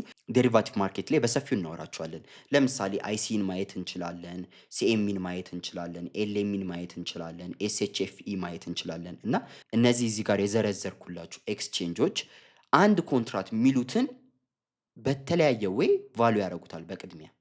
ዛት ሚንስ ምን ማለት ነው? ለምሳሌ ሲኤምኢ ለእኔ አንድ ኮንትራት ምለው 1 ኪሎ ግራም ወርቅን ነው ካለ ነው እያልኳቸው አይደለም ካለ ከዚህ በኋላ መጥቶ አንድ ሰው ባይ ሲል አንድ ኮንትራት ባይ ሲል ያ ኮንትራት ያለው ቫሉ የ1 ኪሎ ግራም ወርቅ ነው።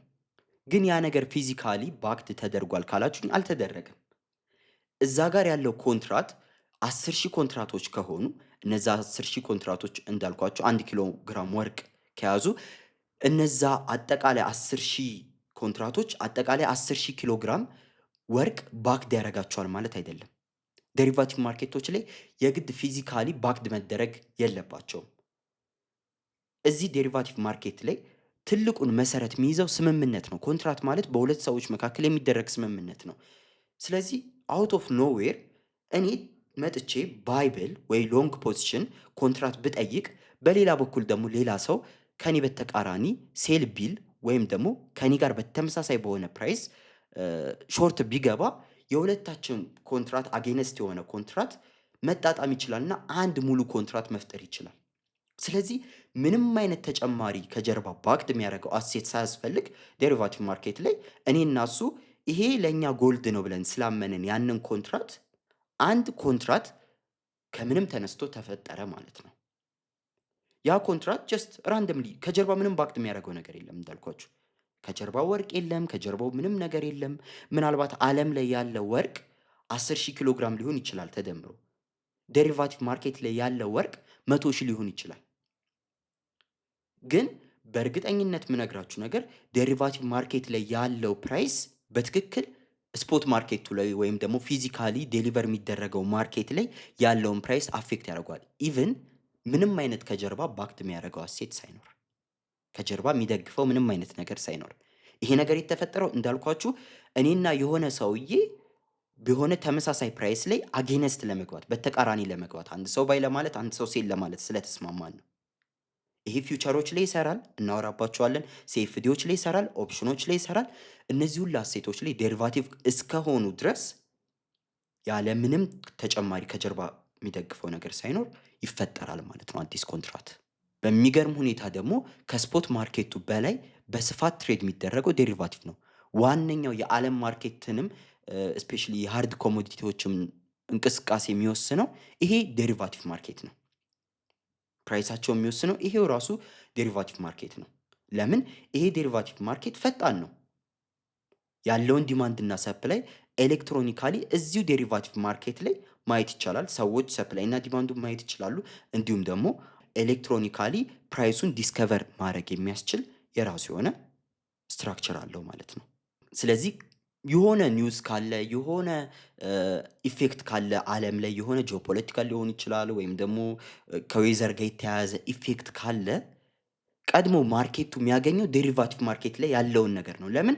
ሰዎቹ ቀድሞ ያስቡና ፊዚካሊ ያለው ነገር ላይ ዋጋው ሳይጨምር ቶሎ ሪስፖንስ መውሰድ ይችላሉ እዛ ላይ። ምክንያቱም እኔ በአንድ ሰከንድ 1 ሎት ጎልድ መግባት እችላለሁ አሁን ቁጭ ብዬ። ስፖት ማርኬት ላይ ገብቼ ግን 3.11 ኪሎ ግራም ወርቅ ለማግኘት ምናልባት ከወር በላይ ሊፈጅብኝ ይችላል። ሶ ይሄ እንዳለ ብዙ ኢንቨስተሮች ያውቃሉ፣ ብዙ ኢንቨስትመንት ማናጀሮች ያውቃሉ፣ ብዙ ሄጅ ፈንደሮች ያውቃሉ። በዚህ መሃል አርቢትራጅን ይጠቀማሉ ማለት ነው። አርቢትራጅ ምንድን ነው? አርቢትራጅ ማለት እንዳልኳችሁ ፊዚካሊ ያለው አሴት ቆይቶ ነው ፕራይሱ የሚደርሰው። ትክክለኛ ፕራይሱ አፌክት የሚያደርገው ፊዚካሊ ያለውን ማርኬት ቆይቶ ነው። ግን ዴሪቫቲቭ ማርኬት ላይ ግን በሰከንዶች ልዩነት ሊደርስ ይችላል። ለምሳሌ ኢራንና አሜሪካ ጦርነት ጀመሩ በቅርቡ። ኢራንና አሜሪካ በቅርቡ ጦርነት ሲጀምሩ የነዳጅ ዋጋ በትክክል ቀድሞ የጨመረው የት ነው? ዴሪቫቲቭ ማርኬቱ ላይ ነው። ቻርት ላይ ገብታችሁ ብታዩት ነዳጅ በአንድ በርሜል $100 በላይ ገብቶ ነበር። ግን ኢትዮጵያ ውስጥ ነዳጅ ማደያ ሄዳችሁ ልትቀዱ ብትሞክሩ የጨመረው ከተወሰነ ጊዜ በኋላ ነው። ሜቢ ከሳምንት ከ2 ሳምንት፣ እሱም ብዙም አልጨመረም፣ የተወሰነ ያክል ነው የጨመረው። ሲቀንስ የኢትዮጵያ ማርኬት ላይ ወዲያው አልቀነሰም። እዛ ጋር ግን ቀንሷል። አሁን ከ100 በታች ወርዷል። ግን እዚህ ጋር ለመድረስ ጊዜ ይፈጅበታል። ይሄን የሚያውቁ ደግሞ ትላልቅ ኢንቨስተሮች አሉ። ስለዚህ ምን ማድረግ ይችላሉ? ለምሳሌ ቀላል ምሳሌ እንውሰድ። ኢትዮጵያ ከፍተኛ የሆነ የቡና አምራች ሀገር ናት። ኢትዮጵያ ከፍተኛ የሆነውን የቡናውን ሰፕላይ ትቆጣጠረዋለች። ስለዚህ ኢትዮጵያ ከፍተኛ አምራች ስለሆነች የቡና ኢትዮጵያ ለአንድ ዓመት ወይ ሊሆን ያክል ጊዜ ቡና ማምረት አልቻለችም ብለን እናስብ። ስለዚህ ኢትዮጵያ ቡና ማምረት ስላልቻለች ዓለም ላይ ያለው የቡና ሰፕላይ ይቀንሳል። ዓለም ላይ ያለው የቡና ሰፕላይ የሚቀንስ ከሆነ የዓለም የቡና ዋጋ ይጨምራል ማለት ነው። ግን ይሄ ነገር ቀድሞ አፌክት የሚያደርገው ምንን ነው? ዴሪቫቲቭ ማርኬቱን። ለምን? በቀላሉ እዛ ጋር ትሬደሮች ሪስፖንስ መስጠት ይችላሉ። ኢቭን ያልተፈጠረ ኮንትራት አዲስ ፈጥረው 10,000 ከነበረ የነበረው አጠቃላይ ኮንትራት ባይና ሴል የሚሉት ሰዎች እኔና የሆነ ሰው ይመተን አንድ ኮንትራት አብረን ስንፈጥር 10,001 ይሆናል ማለት ነው። 2 ሰዎች ከሆነን 2፣ 3፣ 4 ኮንትራት ከፈጠረን እንደዛው 10,003፣ 4 ኮንትራት እያለ ይጨምራል ማለት ነው፣ ኮንትራቱ እስካለና ኤክስፓየር ዴቱ እስካለ ድረስ። ስለዚህ ኢትዮጵያ ለአንድ ዓመት ቡና እንደማታመርት ኢንቨስተሮች ካወቁ ዴሪቫቲቭ ማርኬቱ ላይ ቀድሞ ይጨምራል። ለምሳሌ እንበልና 1 ኪሎ ቡና $10 ደረሰ ዴሪቫቲቭ ማርኬቱ ላይ። ግን ገበያው ላይ ስፖት ማርኬቱ ላይ እየተሸጠ ያለው $5 ነው። ስለዚህ ምን ያደርጋሉ? ስፖት ማርኬቱ ላይ ይገቡና ርካሽ አይደለ ስፖት ማርኬቱ ላይ ገና $5 ይገዛሉ። ዴሪቫቲቭ ማርኬቱ ላይ ሴል ይላሉ። በዚህ መሃል ጋፕ ይፈጠራል። በዚህ መሃል ፕራይሱ ብዙ ጊዜ አትራክት ይደራረጋሉ። ሁለቱም ሚድል ላይ ነው የሚሆኑት። ስለዚህ ዴሪቫቲቭ ማርኬቱ ላይ ሴል ብለው ያተርፋሉ። በዚህ በኩል ስፖት ማርኬት ላይ ደግሞ ባይ ብለው ያተርፋሉ ማለት ነው። በሁለቱም በኩል ፖዚሽን ይዘው እንዳልኳችሁ ፊዚካል ፕራይሱና ወይም ስፖት ማርኬቱና ዴሪቫቲቭ ማርኬቱ ይሳሳባሉ። እርስ በርስ እየተጠጋጉ ይመጣሉ። የላይኛው ወደታች እየቀነሰ ዴሪቫቲቭ ከጨመረ በኋላ ማለት ነው። በዚህ በኩል ደግሞ ስፖት ማርኬቱ ወደ ላይ እየጨመረ መሀል ላይ 7.5 ላይ ሊገናኙ ይችላሉ። ስለዚህ ያንን ያደርጋሉ። አርቢትራጅ በዚህ አይነት ወይ ይሰራል ማለት ነው። ይሄ ጀስት ኢንተርናሽናል የሆነ አርቢትራጅ ነው። ከዛ ውጪ ደግሞ ያው በሁለት ፔሮች መካከል የሚኖርን ትንሽ ልዩነት ተጠቅሞ እዛው ዴሪቫቲቭ ማርኬት ላይ ኢቭን ሁለት ዴሪቫቲቮችን ኮምፔር እያደረጉ ትሬድ ማድረግ የሚቻልበት ወይ አለ። እሱ በብዙ ፕሮፊርሞች አይ ቲንክ ይከለከላል። ያ እሱ የተወሰነ የሚከለከልበት ወይ አለ። ግን ስቲል ብዙ ኢንቨስተሮች ይህንን ወይ እየተጠቀሙ ፕሮፊት ይሰራሉ ማለት ነው። ቀጥለን የምናየው ደግሞ ካፒታል ወይም ሴኩሪቲ ማርኬትን ነው። ካፒታል ማርኬት ማለት ሎንግ ተርም የሆኑ ብድሮች ወይም የብድር ሰነዶች እንዲሁም ደግሞ ኢኩዊቲ ባክድ የሆኑ ሴኩሪቲዎች የሚሸጡበትና የሚገዙበት ቦታ ነው። ዛት ሚንስ ስቶኮች እና ቦንዶች ማለት ነው ባጭሩ። ሴኩሪቲ ማለት እነሱ ናቸው። ሴኩሪቲ ባጭሩ ፎርማል የሆነ አግሪመንት ነው። ያም አግሪመንት ሪፕሬዘንት የሚያደርገው ምንድን ነው? ስፔሲፊክ የሆነ አሴት ኦን እንደተደረገ ሞኔታሪ ቫልዩ ያለው ወይም የገንዘብ ቫልዩ ያለው አሴት ኦን እንደተደረገ በሆነ አካል የሚያሳዩ ናቸው። ለምሳሌ እዚህ ጋር የምትመለከቱት ምን አለ? ሰርተፊኬት የሚመስል ነገር አለ። ያ ምንድን ነው? አይ ቲንክ በ1904 ባልቲሞር ኤንድ ኦሃዮ የሚባል የባቡር ድርጅት ነበረ። ያ ድርጅት ጎልድ ስሚዝ ወልፍ ለተባለ ካምፓኒ 10 ሼሮችን እዚህ ጋር እንደምታዩት የድርጅቱን 10 ሼሮች የሸጠበት ሰነድ ነው። እነዚህን 10 ሼሮች የድርጅት 10 ሼሮች አጠቃላይ ለምሳሌ ድርጅቱ 1000 ሼር ሊኖረው ይችላል። ከነዛ 1000 ሼሮች ውስጥ 10ሩን ሼር ለጎልድ ስሚዝ ወልፍ ሸጦለታል ማለት ነው። ይሄ ባልቲሞር ኤንድ ኦሃዮ የሚባል ድርጅት። ስለዚህ ይሄ ድርጅት 10ሩን ሼር ሲሸጥለት ለዚህ ለጎልድ ስሚዝ ለተባለው ካምፓኒ መተማመኛ የሚሆን ሰነድ ሰጥቶታል። ሴኩሪቲስ ማለት በአማርኛ ሰነደ መዋለ ንዋይ ማለት ነው። መዋለ ንዋይ ማለት ሀብት ነው። ስለዚህ ሰነድ ደግሞ የአንድ ነገር ማረጋገጫ ነው። ስለዚህ የሀብት ማረጋገጫ ደብዳቤ ወይም ደግሞ ሰነድ እንደሆነ ማሰብ ትችላላችሁ ማለት ነው። እዚህ ጋር የምታዩት ወረቀት። ስለዚህ ጎልድ ስሚዝ ወልፍ የሚባለው ካምፓኒ 10 ሼር እንዳለው የሚያረጋግጥ ምን አለው? ሴኩሪቲ ወይም ደግሞ ሰነደ መዋለ ንዋይ አለው ማለት ነው።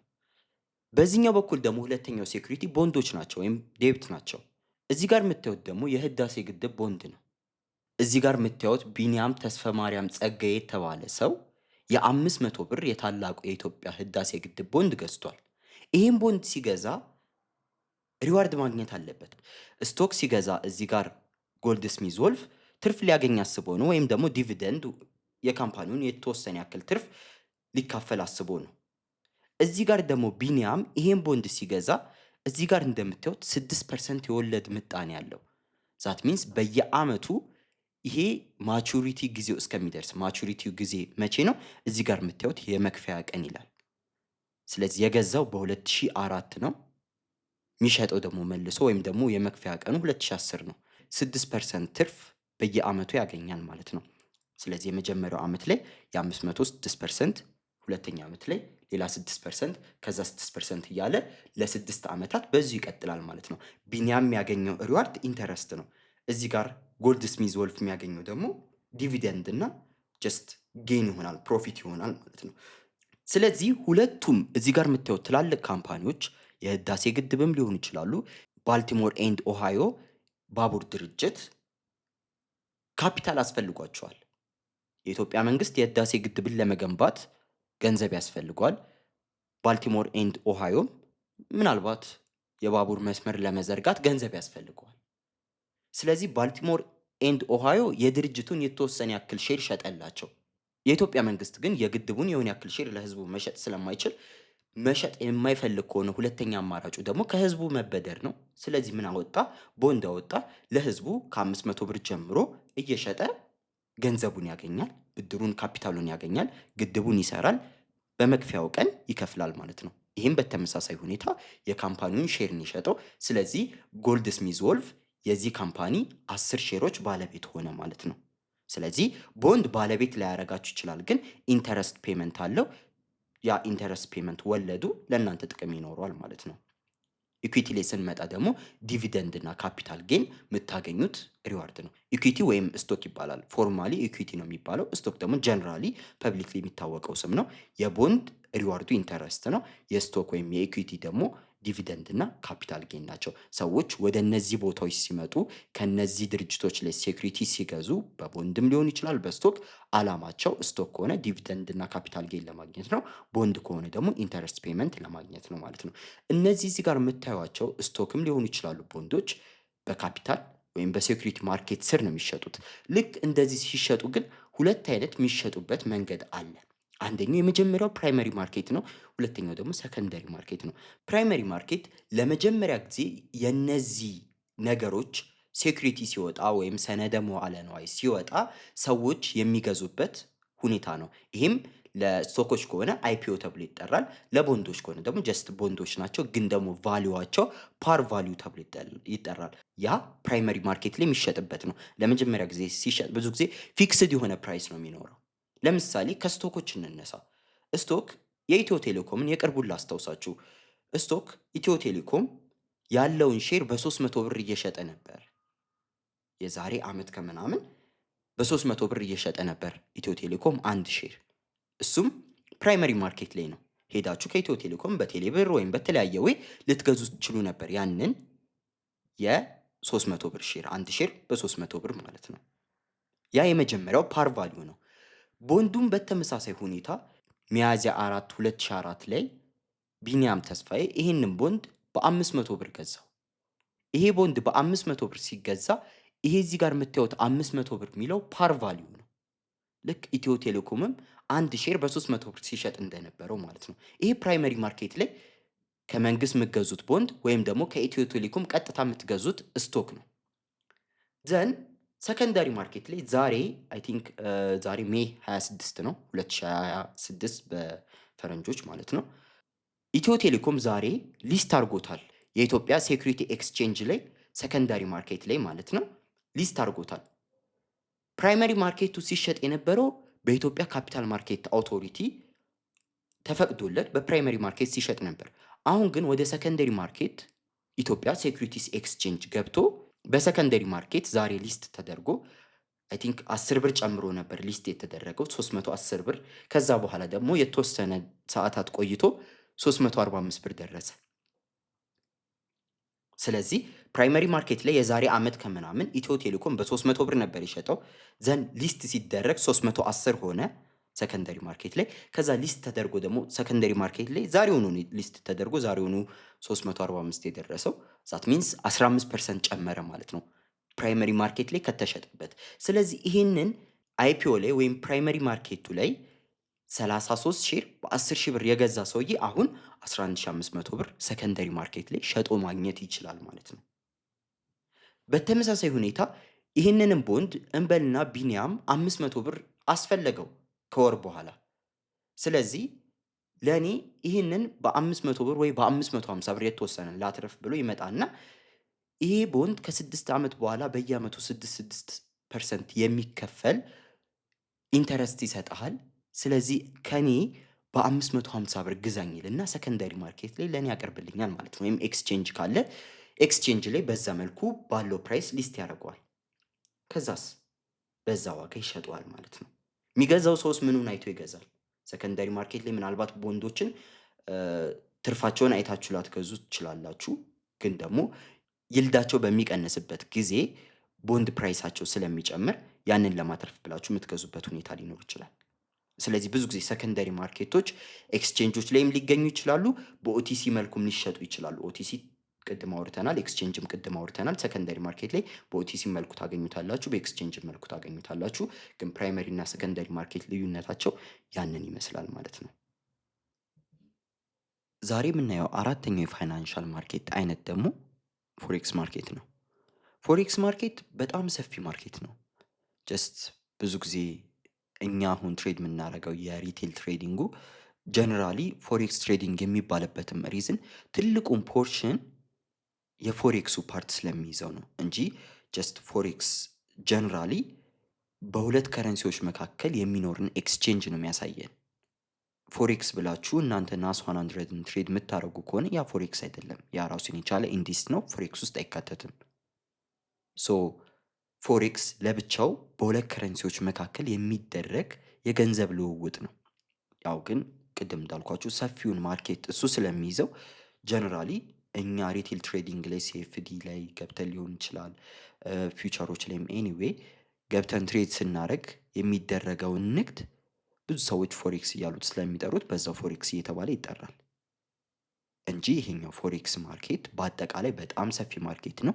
በቀን ከ9.6 ትሪሊየን ዶላር በላይ ትሬድ ይደረግበታል።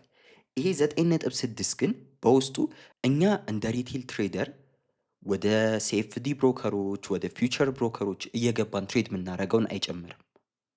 ይሄ 9.6 በኢንስቲትዩሽኖችና በባንኮች ደረጃ ትሬድ የሚደረገው ነው። ከዛ ውጪ ደግሞ ያልተመዘገበ በጣም ብዙ አማውንት አለ። ሶ ይህን ያክል ቢግ ነው የፎሬክስ ማርኬት።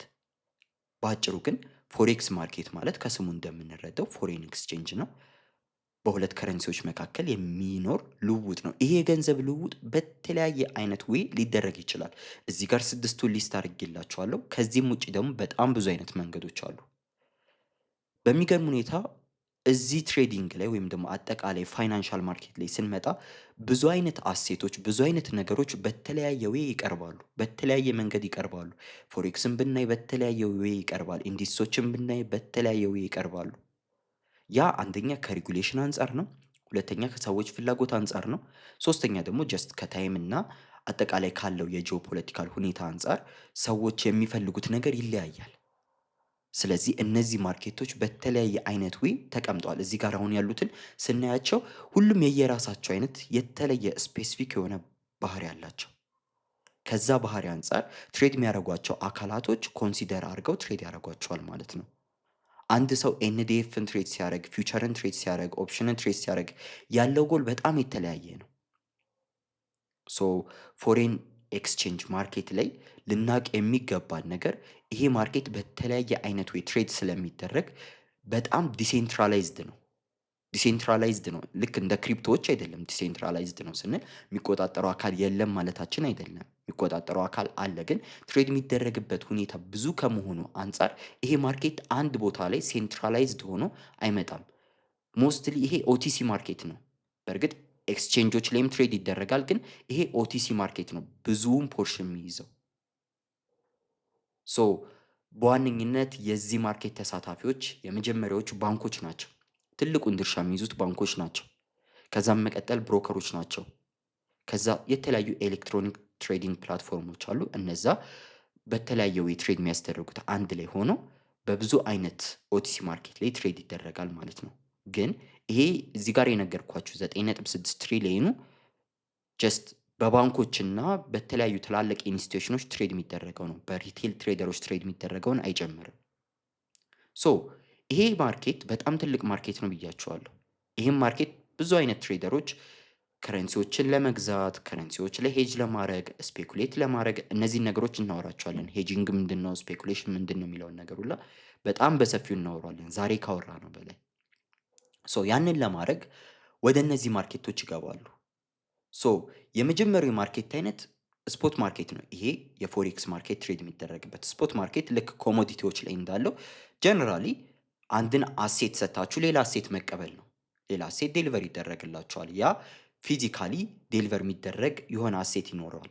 ሶ ምናልባት የገንዘብ ማርኬት ሰፊ እንደመሆኑ ጀስት ፊዚካሊ ዴሊቨር የሚደረገው አሴት በካሽ ደረጃ ላይሆን ይችላል፣ ግን ኤሌክትሮኒካሊ በባንክም ደረጃ ዴሊቨር የሚደረግ ከሆነ አስሎንጋስ ያ ነገር ዴሊቨር እስከተደረገ ድረስ ስፖት ማርኬት ውስጥ ይካተታል። ያው ከረንሲዎች ብዙ ጊዜ በክሬዲት ደረጃ ስለሚኖሩ ዋናው ሰፕላይ ወይም ትልቁን ሰፕላይ የሚይዙት ክሬዲቶች ስለሆኑ ያለው የካሽ ማርኬት በጣም ዝቅተኛውን የማርኬት ሰፕላይ ፖርሽን እንደመያዙ መጠን ብዙ ጊዜ ኤሌክትሮኒካሊ ትራንስፈር መደረግ የሚችል ነገር ስለሆነ ይሄ በገንዘቦች መካከል ያለው ልውውጥ ጀስት ብዙ ጊዜ ኤሌክትሮኒካሊም ዴሊቨር ቢደረግም ስፖት ማርኬት ውስጥ ይካተታል ማለት ነው። ግን እዚህ ጋር ማወቅ ያለባችሁ ነገር የፎሬክስ ማርኬት እና የመኒ ማርኬትን እንዳታምታቱት። መኒ ማርኬት ማለት በዋነኝነት መኒ ማርኬት ላይ ጎል ወይም ደግሞ ሪዋርዱ ኢንተረስት ነው። ጀስት በባንኮች መካከል የሚደረግ ልውውጥ ነው።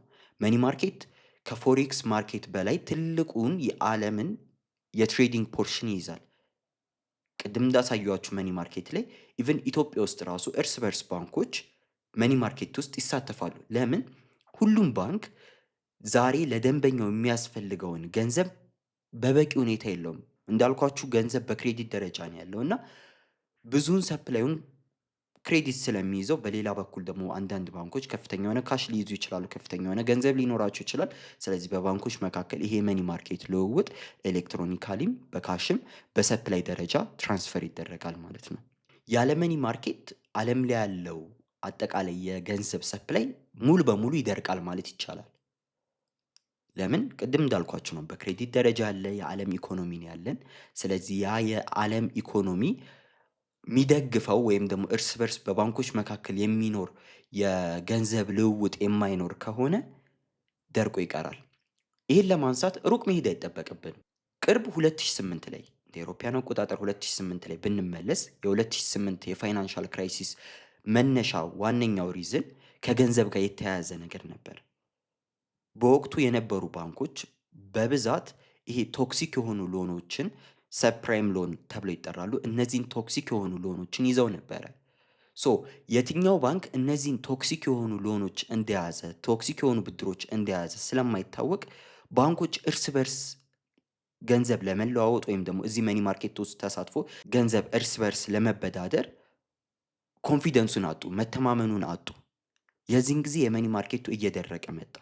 ሶ ያለው አንድና አንድ አማራጭ የመንግስት ጣልቃ ገብነት ነው። በወቅቱም የአሜሪካ መንግስት ጣልቃ ገብቶ የተለያዩ ባንኮችን ቤላውት በማድረግ ማርኬቱን በተወሰነ ደረጃ ሰርቫይቭ ማድረግ እንዲችል ሊያደርገው ችሏል እንጂ ያ የመኒ ማርኬት የዛኔ ደርቆ ቢቀር ኖሮ ሙሉ በሙሉ የዓለም ኢኮኖሚ ክራሽ ሊያደርግ ይችላል ማለት ነው። እንዳልኳችሁ አሁን ያሉት ገንዘቦች በክሬዲት ደረጃ ነው ያሉት። ስለዚህ እርስ በርስ ገንዘብ መለዋወጥ ማይችሉ ከሆነ ባንኮች ነገ ጠዋት ደንበኛቸው መጥቶ ለሚጠይቃቸው ገንዘብ መክፈል ይሳናቸዋል። ጀስት በካሽ ደረጃ አይደለም እያልኳቸው ያለሁት፣ አጠቃላይ በመኒ ሰፕላይም ደረጃ ያ ችግር ስለሚኖር እርስ በርስ ልውውጥ ያደርጋሉ ማለት ነው። ሶ ያ መኒ ማርኬት ነው። እዚህ ፎሬን ኤክስቼንጅ ማርኬት ግን ሁለት ከረንሲዎች ያስፈልጋሉ። መኒ ማርኬት ላይ አንድ ከረንሲ ካለ ያ አንድ ከረንሲ የሚደረገው ልውውጥና እሱ ላይ የሚገኘው ኢንተረስት ሬት ሪዋርዱ ነው። ጀስት አንድ ከረንሲ ብቻ ያስፈልጋል። እሰጣችኋለሁ ብድር። ለምሳሌ የኢትዮጵያ ንግድ ባንክ ለአቢሲኒያ ባንክ 1 ሚሊዮን ብር ከሰጠው 1 ሚሊዮን ብሩን ነገ ጠዋት ከነወለዱ ይመልስለታል። ዛት ሲት 1 ሚሊዮን ብር እንዳለ ማለት ነው። እዚህ ፎሬክስ ማርኬት ላይ ግን የገንዘብ ልውውጥ አለ። የኢትዮጵያ ንግድ ባንክ ለአቢሲኒያ ባንክ ዩኤስዲ ሰጥቶት በንጋታው አቢሲኒያ ባንክ ለኢትዮጵያ ንግድ ባንክ በብር ሊከፍለው ይችላል። ያ የሁለት ከረንሲዎች ልውውጥ ነው። ስለዚህ ሁለቱ ማርኬቶች እጅግ የተለያዩ ናቸው። ሶ ስፖት ማርኬት እንዳልኳችሁ ዴሊቨር የሚደረግ ነው። ቀጣዩ የምናየው ደግሞ ኤንዲኤፍ እና ፎርዋርድ ማርኬትን ነው። ኤንዲኤፍ እና ፎርዋርድ ማርኬት ኦልሞስት ተመሳሳይ ናቸው። የተወሰነ የሚለያቸው ነገር አለ፣ ግን ኦልሞስት ተመሳሳይ ናቸው። በቅድሚያ ፎርዋርድ ማርኬት ምንድን ነው የሚለውን እና ከዛ ወደ ኤንዲኤፍ እንመጣለን። ፎርዋርድ ማርኬት ማለት ፎርዋርድ ማለት ወደፊት ማለት ነው። ስለዚህ ወደፊት የሚደረግ ግብይት ላይ የሚደረግ አግሪመንት ነው ወይም ስምምነት ነው። ለምሳሌ እኔ ከሁለት ወር በኋላ ከቻይና የማመጣው እቃ ካለ አሁን ባለው ፕራይስ አሁን $1 150 ብር ከሆነ አሁን ባለው የ150 ብር ፕራይስ የሆነ ፕራይቬት ድርጅት ጋር ባንክ ጋር ሊሆን ይችላል። ኦቲሲ ማርኬት ነው። ሁሉም ባንክ ጋር ሊለያይ ይችላል። ሁሉም ገንዘብ ሰጪ ድርጅት ጋር ሊለያይ ይችላል። ስለዚህ እዛ ፕራይቬት የሆነ ፓርቲ ጋር ሄድና አሁን 150 ብር ነው ዶላር። ስለዚህ እኔ ከሁለት ወር በኋላ ይህን ያክል ዶላር ያስፈልገኛል። አሁን ባለው ፕራይስ ሎክ ማድረግ ፈልጋለሁ። ለዛም ይሁን ያክል ፕሪሚየም ከፍላለሁ።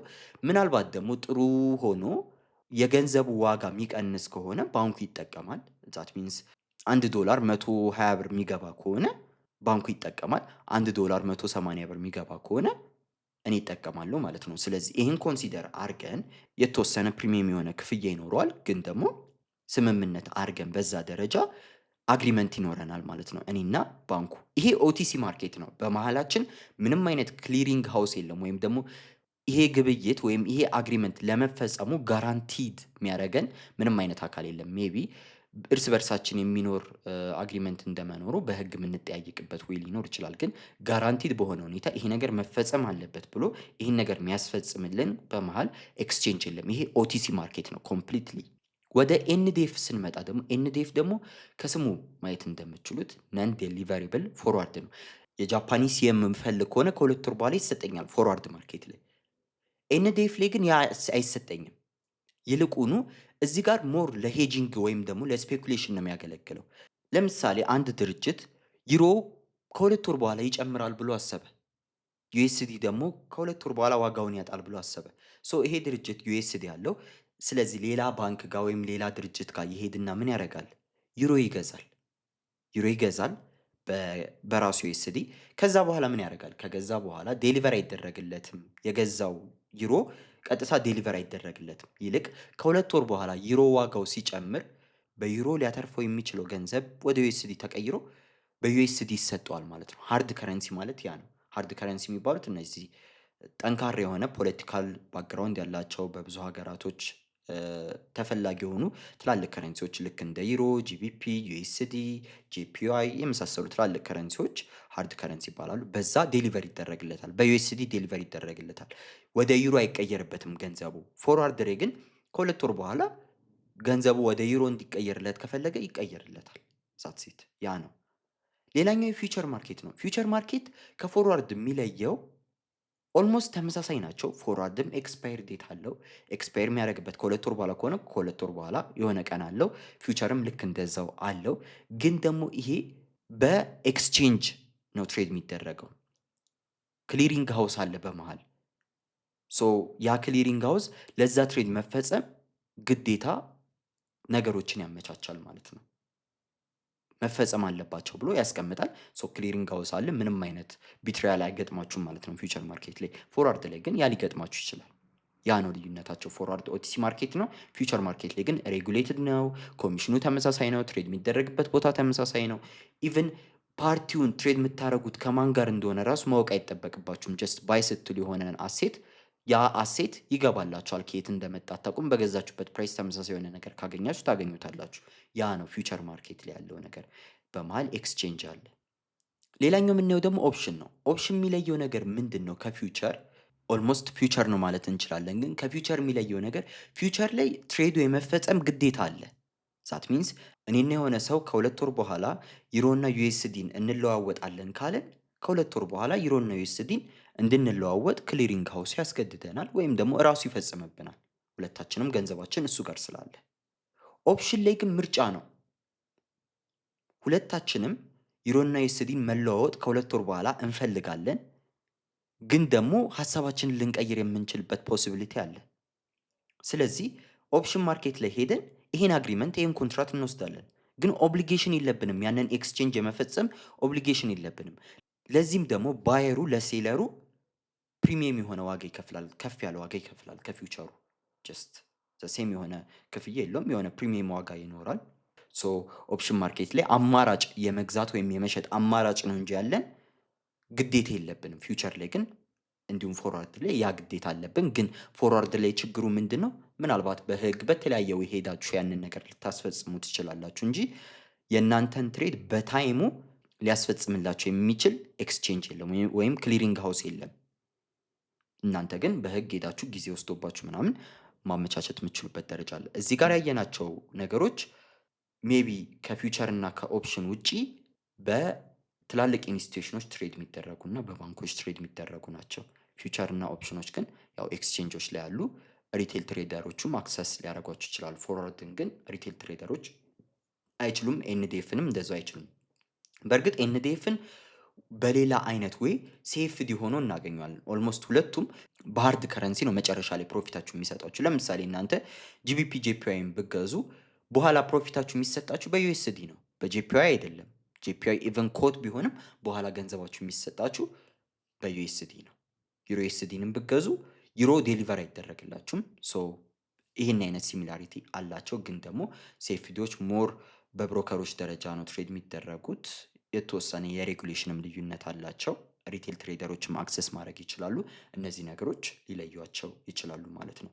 በደንብ እናወራበታለን ስለ ፊውቸሮች፣ ስለ ኦፕሽኖች፣ ስለ ፎርዋርዶች፣ ዴሪቫቲቭ ላይም በደንብ እናወራባቸዋለን። እነዚህ ፎሬክስ ማርኬት ውስጥም ይካተታሉ። ከዛ ደግሞ ጠበው ዴሪቫቲቭ ውስጥም ይገኛሉ። በእርግጥ እዚህ ጋር ያለው የፋይናንሻል ማርኬት በተለያየ አይነት ወይ ዲፋይን መደረግ የሚችልበት ወይ ስላለ የተለያዩ ቦታዎች ላይ ተመሳሳይ የሆኑ ነገሮችን እናገኛቸዋለን። እንዳልኳቸው የሰው ፍላጎት ይለያያል። ስለዚህ ሁሉም እንደሚፈልገው ለየራሱ አመቻችቷል። እዚህ ጋር የዘረዘርኩላችሁ ራሱ የተለያየ አይነት መልክ አላቸው። ስለዚህ ልክ እንደዛ ሁሉ በጣም ልዩነት ያላቸውን ሀሳቦች በተለያየ ቦታ ላይ ልናወራ እንችላለን። ግራ እንዳትጋቡ፣ ሁሉም የየራሳቸው ሚኒንግ መያዝ አይጠበቅባቸውም። ግን አትሊስት እወቋቸው። በኋላ እነዚህ ፋይናንሻል ማርኬቶች ላይ ገብታችሁ ትሬድ ስታደርጉ ብዙ ግራ መጋባት እንዳይኖራችሁ በብዙ ያግዛችኋል። ለዛም ነው ከስር ጀምረን እያየን ያለ ነው። ሶ ስዋፖች ደግሞ ሲሙልታኔስ የሆኑ አግሪመንቶች ናቸው። ጀስት ከ9.6ቱ 50% የሚሆነው የሚይዘው ስዋፕ ነው። ስዋፕን በቀላሉ ለመረዳት በአንድ ጊዜ ገንዘብን ትበደራላችሁ እንዲሁም ታበድራላችሁ ሲሙልታኔስሊ። ለምሳሌ እናንተ ሴፍዲ ብሮከሮች ላይ በእርግጥ ሲኤፍዲ ስዋፕ ውስጥ አይካተትም፣ ግን ቀላል ምሳሌ የሚሆነው እሱ ስለሆነ ነው። ኤክስፒሪየንስ ስላላችሁ በዛ ደረጃ ሲኤፍዲ ብሮከሮች ላይ ጂቢፒ ጄፒአይን ባይ ብትሉ ያንን ጂቢፒ ጄፒአይን ባይ ስትሉ ኮቱ ጄፒአይ ነው። ስለዚህ በጄፒአይ ተጠቅማችሁ ጂቢፒን ገዛችሁ ማለት ነው። የዚህን ጊዜ ግን እናንተ ጄፒአይ አላችሁ ብዬ ብጠይቃችሁ የላችሁ፣ ዩኤስዲ ነው አካውንታችሁ። አካውንታችሁን ስትከፍቱ ዲፖዚት ያደረጋችሁት ዩኤስዲ ነው፣ ዩኤስዲ አካውንት ነው። አካውንታችሁን ባላንሳችሁ የሚታየው በዩኤስዲ ነው። እዚህ ጋር ጂቢፒን ባይ ያላችሁት በጄፒአይ ነው። በጄፒአይ ተጠቅማችሁ ነው ጂቢፒን የገዛችሁት። እዚህ ፕሮሰስ ላይ ምን ተፈጠረ ካላችሁ በዩኤስዲው ኮንሲደር አርጋችሁ ጄፒአይ ተበደራችሁ። ጄፒአይውን ከተበደራችሁ በኋላ በዛ ጄፒአይ ጂቢፒውን ትገዙበታላችሁ። ስለዚህ አሁን ጂቢፒ ኦን አረጋችሁ። ስለዚህ ጂቢፒ ኦን ስላረጋችሁ ባንክ ኦፍ ኢንግላንድ የሚሰጠው ኢንተረስት ይገባችኋል። ባንክ ኦፍ ኢንግላንድ የሚሰጠውን ኢንተረስት በጂቢፒው ታገኙታላችሁ። ግን ደግሞ እዚህ ጋር ምን አድርጋችኋል? ተበድራችኋል። ምንን? ጄፒአይን። ስለዚህ ለጄፒአይ ደግሞ ምን ትከፍላላችሁ? የተበደራችሁበትን ወለድ ትከፍላላችሁ። ለዛም ነው ፎሬክስ ብሮከሮች ላይ ሲኤፍዲ ብሮከሮች ላይ ኦቨርናይት ትሬዶችን ስታሳድሩ ስዋፕ የምትከፍሉት። ያንን ስዋፕ የምትከፍሉት ኮንሲደር የሚደረገው እንዴት ነው? ጄፒአይ ለተበደራችሁበት የምትከፍሉት ኢንተረስት ኮንሲደር ይደረጋል። ጂቢፒ ደግሞ ስላላችሁ ለጂቢፒው ሴንትራል ባንኩ የሚከፍላችሁ ኢንተረስት ኮንሲደር ይደረጋል። ሁለቱ ይቀናነስና ለእናንተ ፖዚቲቭ ካለው ፖዚቲቭ ስዋፕ ይኖራቸዋል፣ ለእናንተ ኔጌቲቭ ካለው ኔጌቲቭ የሆነ ስዋፕ ይኖራቸዋል። ያው ብዙ ጊዜ ግን ብሮከሮች ፖዚቲቭን ስዋፕ አይሰጧችሁም። ጀስት በፊ በምናምን ቆራርጦ ኔጌቲቭን ስዋፕ ነው የሚሰጧችሁ። ምንም ማድረግ አትችሉም። እሱን ጀስት አክሴፕት አድርጋችሁ መሄድ ይኖርባችኋል። በእርግጥ እናንተ ሲኤፍዲ ብሮከሩ ላይ በኋላ ትሬዱን ስትዘጉት ፕሮፊታችሁ የሚሰጣችሁ በምንድን ነው? ዩኤስዲው ተመልሶላችሁ ነው። ዩኤስዲ ይመለስላችኋል። ዩኤስዲውን ታገኛላችሁ። ሪቨርስ ይደረጋል አጠቃላይ ትራንዛክሽኑ። ልክ ጂቢፒ ጄፒአይን ትሬዱን ክሎዝ አድርጋችሁ ስትወጡ ያላችሁን ጂቢፒ በጄፒአይ ትለውጡታላችሁ። በጄፒአይ ከለወጣችሁት በኋላ የጄፒአይ ብድራችሁን ትመልሳላችሁ። የጄፒአይ ብድራችሁን ከመለሳችሁ በኋላ እዛ ጋር በጄፒአይ ያተረፋችሁት ትርፍ ወደ ዩኤስዲ ተቀይሮ አካውንታችሁ ላይ ይጻፋል ማለት ነው። ያ ፕሮሰስ ነው ያለው። ይህን በትልቅ ኢንስቲትዩሽኖች አስቡት። የኢትዮጵያ ንግድ ባንክ ዩኤስዲ ካለው፣ አቢሲኒያ ባንክ ብር ካለው ኢትዮጵያ ንግድ ባንክ ለአቢሲኒያ ዩኤስዲ ያበድሯል። አቢሲኒያ ደግሞ ለኢትዮጵያ ንግድ ባንክ ብር ያበድሯል። ሁለቱም ኦቨርናይት የሚኖረውን ኢንተረስት ይከፍላሉ። ቅድም እንዳልኳችሁ ይለዋወጣሉ። ግን ደግሞ በኋላ ትሬዱ ካለቀ በኋላ ምን ያደርጋሉ? ገንዘባቸውን ወደ ነበረበት መልሰው ትሬዳቸውን ይዘጋሉ ማለት ነው። ያ ስዋፕ ተብሎ ይጠራል በቀላሉ። ይሄም ስዋፕ መሆን ይችላል። ትልቁን ማርኬት የሚይዘው በባንኮችና በኢንስቲትዩሽኖች መካከል የሚደረገው ስዋፕ ነው። እዚህ ጋር ፊውቸር ማርኬት፣ ኦፕሽን ማርኬት ስዋፕን በሰፊው እናወራባቸዋለን። ዴሪቫቲቭም ሆነው መምጣት ስለሚችሉ ስለ እነዚህ ነገሮች እናወራለን። ፎርዋርድ እና ኤንዲኤፍም በደንብ እናወራባቸዋለን። ግን በዋነኝነት ፊውቸር እና ኦፕሽን ላይ ትኩረት አድርገን የምናወራ ይሆናል ማለት ነው። ቀጣዩ ማርኬታችን ደግሞ ክሪፕቶ ከረንሲ ማርኬት ነው። ክሪፕቶ ከረንሲ ለብዙዎቻችሁ አዲስ አይደለም። ምናልባት በየቦታው ከምትሰሟቸው ቃላቶች መካከል አንዱ ነው። ከቅርብ ጊዜ ወዲህ ብዙ ቦታዎች ላይ ስለ ክሪፕቶ ከረንሲ ይወራል። ምናልባት ክሪፕቶ ከረንሲ ሲባል ራሱ ባትሰሙ ቢትኮይን የሚለውን ነገር ሰምታችሁ ይሆናል። ይሄ ክሪፕቶ ከረንሲ ማለት በብሎክቼን ሲስተም ላይ መሰረት ተደርገው የሚሰሩ ቨርቹዋል ከረንሲዎች ናቸው። እነዚህ አሴቶች ፊዚካሊ በካሽ መልኩ አይገኙም። ሁሉንም እነዚህ የምናገኛቸው ዲጂታል በሆኑ ማርኬት ፕሌሶች ጀስት የብሎክቼን ሲስተምን ተጠቅመው ተፈጥረው ተቀምጠው ቨርቹዋሊ ነው ማለት ነው። እነዚህ ነገሮች አሴት ናቸው። የቪዲዮ መግቢያ ላይ እንዳወራ ነው አንድ ነገር አሴት ለመባል ሞኔታሪ ቫልዩ ሊኖረው ይገባል። ከዛ በተጨማሪ ደግሞ ከአንድ ሰው ወደ ሌላ ሰው ኦውነርሺፑ ሊተላለፍ የሚገባው ነገር መሆን አለበት። ስለዚህ ክሪፕቶ ከረንሲዎችም ልክ እንደዛው ሞኔታሪ ቫልዩ አላቸው። በተለያዩ ፊያት ከረንሲዎችም በተለያየ ክሪፕቶ ከረንሲዎችም ኮድ ተደርገው ሞኔታሪ ቫልያቸው ተቀምጦ ልናየው እንችላለን። ስለዚህ እነዚህ ነገሮች እንደ አንድ አሴት ይቆጠራሉ። አሴት እንደመሆናቸውና ትራንስፈር መደረግ እንደመቻላቸው ደግሞ የራሳቸው ማርኬት ይኖራቸዋል ማለት ነው። እነዚህ ዲጂታል አሴቶች በሁለት አይነት መልኩ ሊገኙ ይችላሉ። አንደኛው በኮይን መልኩ ነው። ሁለተኛ ደግሞ በቶክን መልኩ ነው። ኮይን ስንል እንደ ቢትኮይን እንደ ኢተሪየም ያሉ የራሳቸው ኔትወርክ ያላቸው ክሪፕቶ ከረንሲዎችን ነው። ሁለተኛ ደግሞ ቶክኖች ናቸው። እነዚህ ቶክኖች ደግሞ በሌሎች ኔትወርኮች ላይ በብዛት ኢተሪየም ላይ ነው ብዙዎቹ ቤዝድ አድርገው የሚሰሩት። ኢተሪየም ላይ መሰረት አድርገው ወይም ሌላ ኔትወርኮች ላይ አሁን በጣም ብዙ ኔትወርኮች አሉ እና እነዛ ኔትወርኮች ላይ መሰረት አድርገው የሚቀመጡ ሌላ አይነት ከረንሲዎች ቶክን ተብሎ ይጠራሉ። ለምሳሌ ለማንሳት ያክል እዚህ ጋር ዩኤስዲቲን በተለያየ ኔትወርክ ልታገኙ ትችላላችሁ። ቶክን ሆኖ በተለያየ ኔትወርክ ይገኛል። ጀስት ተመሳሳይ ቫልዩ ሊኖረው ይችላል፣ ግን ብዙ ኔትወርኮች ላይ አለ። የኢተሪየም ላይ ማግኘት እንችላለን፣ የፖሊገን ላይ አለ። በጣም ብዙ ኔትወርኮች ላይ ይገኛል። ሌሎችም ልክ ተመሳሳይ የሆኑ ቶክኖች በእንደዚህ አይነት መልኩ ሌሎች ኔትወርኮች ላይ ኤግዚስት አድርገው ይገኛሉ ማለት ነው። እነዚህ ክሪፕቶ ከረንሲዎች በዋነኝነት በሁለት አይነት ማርኬቶች ላይ ትሬድ ይደረጋሉ። ሰከንዳሪ ማርኬት ላይ ስንመጣ የመጀመሪያው ሴንትራላይዝድ በሆኑ ኤክስቼንጆች ናቸው። ያው ክሪፕቶ ከረንሲዎች በዋነኝነት ከሚሞገሱበት ነገር አንዱ ዲሴንትራላይዝድ መሆናቸው ነው። ያ ዲሴንትራላይዝድ የሚሆኑበት ነገር ግን የሚቆየው አስሎንጋስ እኛ ዲሴንትራላይዝድ የሆኑ ኤክስቼንጆች ላይ እስከያዝናቸው ነው። ሴንትራላይዝድ የሆኑ ኤክስቼንጆች ላይ ከያዝናቸው ግን እነዚህ ነገሮች ሴንትራላይዝድ ናቸው ማለት ነው። ለምሳሌ ባይናንስን ብንይዝ ባይናንስ ዲሴንትራላይዝድ አይደለም። ኢቨን ባይናንስ ላይ ለመግባት ኬዋይሲ ያረጋግጣችሁ ብዙ ፕሮሰሶችን አልፋችሁ ነው የምትገቡት። ዲሴንትራላይዝድ ኤክስቼንጆች ላይ ግን አያስፈልጋችሁም። ያ ጀስት ራንደምሊ የራሳችሁን ዋሌት ፈጥራችሁ እዛ ላይ ክሪፕቶ ከረንሲዎችን ሆልድ ማድረግ ትችላላችሁ፣ ትራንስፈር ማድረግ ትችላላችሁ። ሴንትራላይዝድ ጋር ስንመለስ ግን ልክ እንደ ባይናንስ ያሉ ትላልቅ ኤክስቼንጆችን ማየት እንችላለን። ባይናንስ፣ ባይቢት፣ ኦኬኤክስ የመሳሰሉ ትላልቅ ሴንትራላይዝድ ኤክስቼንጆች አሉ።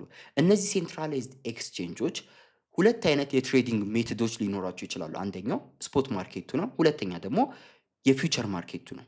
ይሄ ስፖት ማርኬት ዳይሬክትሊ የሆነን ክሪፕቶ ከረንሲ ባይ ብላችሁ የሆነን ክሪፕቶ ከረንሲ ሴል ስትሉ ዴሊቨር ይደረግላችኋል። ጀስት ዲጂታል ቢሆንም ዴሊቨር ይደረግላችኋል። ቢትኮይን ባይ ካላችሁ ቢትኮይን ዴሊቨር ይደረግላችኋል አካውንታችሁ ላይ። ዩኤስዲቲ ባይ ካላችሁ ዩኤስዲቲ አካውንታችሁ ላይ ዴሊቨር ይደረግላችኋል። ሶ ያ ስፖት ማርኬቱ ነው። ሁለተኛው ደግሞ የፊውቸር ማርኬቱ ነው። ይሄ ፊውቸር ማርኬቱ ፐርፔቹዋል ኮንትራቶችን ነው የሚይዘው። እነዚህ ፐርፔቹዋል ኮንትራቶች ቅድም ካወራናቸው ፊውቸር ኮንትራቶች የሚለያቸው እነዚህ ፐርፔቹዋል ኮንትራቶች ኤክስፓየር አያረጉም። ፊውቸር ኮንትራቶች ግን ስፔሻሊ አሁን እዚህ ጋርም ለክሪፕቶ ከረንሲዎች ማየት እንችላለን። በሲኤምኢ ፕሮቫይድ የሚደረጉ በቺካጎ መርቻንት ኤክስቼንጅ ብዙ የአሜሪካ የዩኤስ ፊውቸሮች እንደነ ናስዳክ ኢኤስ ያሉ ፊውቸሮችን የሚያቀርበው የቺካጎ መርቻንት ኤክስቼንጅ ፕሮቫይድ የሚያደርገው የክሪፕቶ ፊውቸር ኮንትራቶች አሉ። እነዚህ ግን በየወሩ ኤክስፓየር ያደርጋሉ፣ ዴትድ ናቸው። ልክ እንደነ ባይናንስ ፐርፔቹዋል አይደሉም። ባይናንስ ላይ ያሉት ግን ኤክስፓየር ዴት የላቸውም። ጀስት በፈለጋችሁበት ጊዜ እነዚህን ነገሮች መያዝ ትችላላችሁ፣ ሆልድ ማድረግ ትችላላችሁ። ስትፈልጉ ደግሞ እነዛን ነገሮች መሸጥ ትችላላችሁ ማለት ነው። ሶ እነዚህ ፐርፔቹዋል ኮንትራቶች ባይናንስ ውስጥ ገብታችሁ ፊውቸር የሚለው ታብ ውስጥ የምታገኟቸው ለትሬዲንግ የተቀመጡ ፊውቸሮች ፐርፔቹዋል ናቸው። እነዚህ በሁለት አይነት ወይ ተቀምጠው ልታገኟቸው ትችላላችሁ። አንደኛው በዩኤስዲኤስኤም ነው። ይሄ ዩኤስዲኤስኤም ማለት በዩኤስዲቲ እና በዩኤስዲሲ ኮድ ተደርገው የሚቀርቡ ናቸው።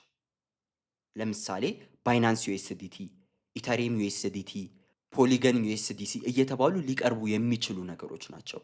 በሌላ በኩል ደግሞ ኮይን ኤም የሚባሉ አሉ። እነዚህ ደግሞ ከኮይን ጋር ማርጅንድ የሚደረጉ ናቸው። ላይክ እንደ ኮድ ቢቲሲን ሊጠቀሙ ይችላሉ፣ ኢተሪየምን ሊጠቀሙ ይችላሉ። ለምሳሌ ፖሊገን ቢትኮይን የሚባል ፔር ተፈጥሮ ልናይ እንችላለን ማለት ነው። ሶ እነዚህ ነገሮች ባይናንስ ፊውቸር ኮንትራት ላይ ወይም ደግሞ የሌሎች ኤክስቼንጆች ፊውቸር ኮንትራት ላይ ልናገኛቸው ከምንችላቸው ነገሮች አንዱ ነው። እነዚህ ነገሮች ሴንትራላይዝድ ትሬድ ሲደረጉ የሚጠቀሙት ሜትድ ሴንትራል ሊሚት ኦርደር ቡክ ይባላል።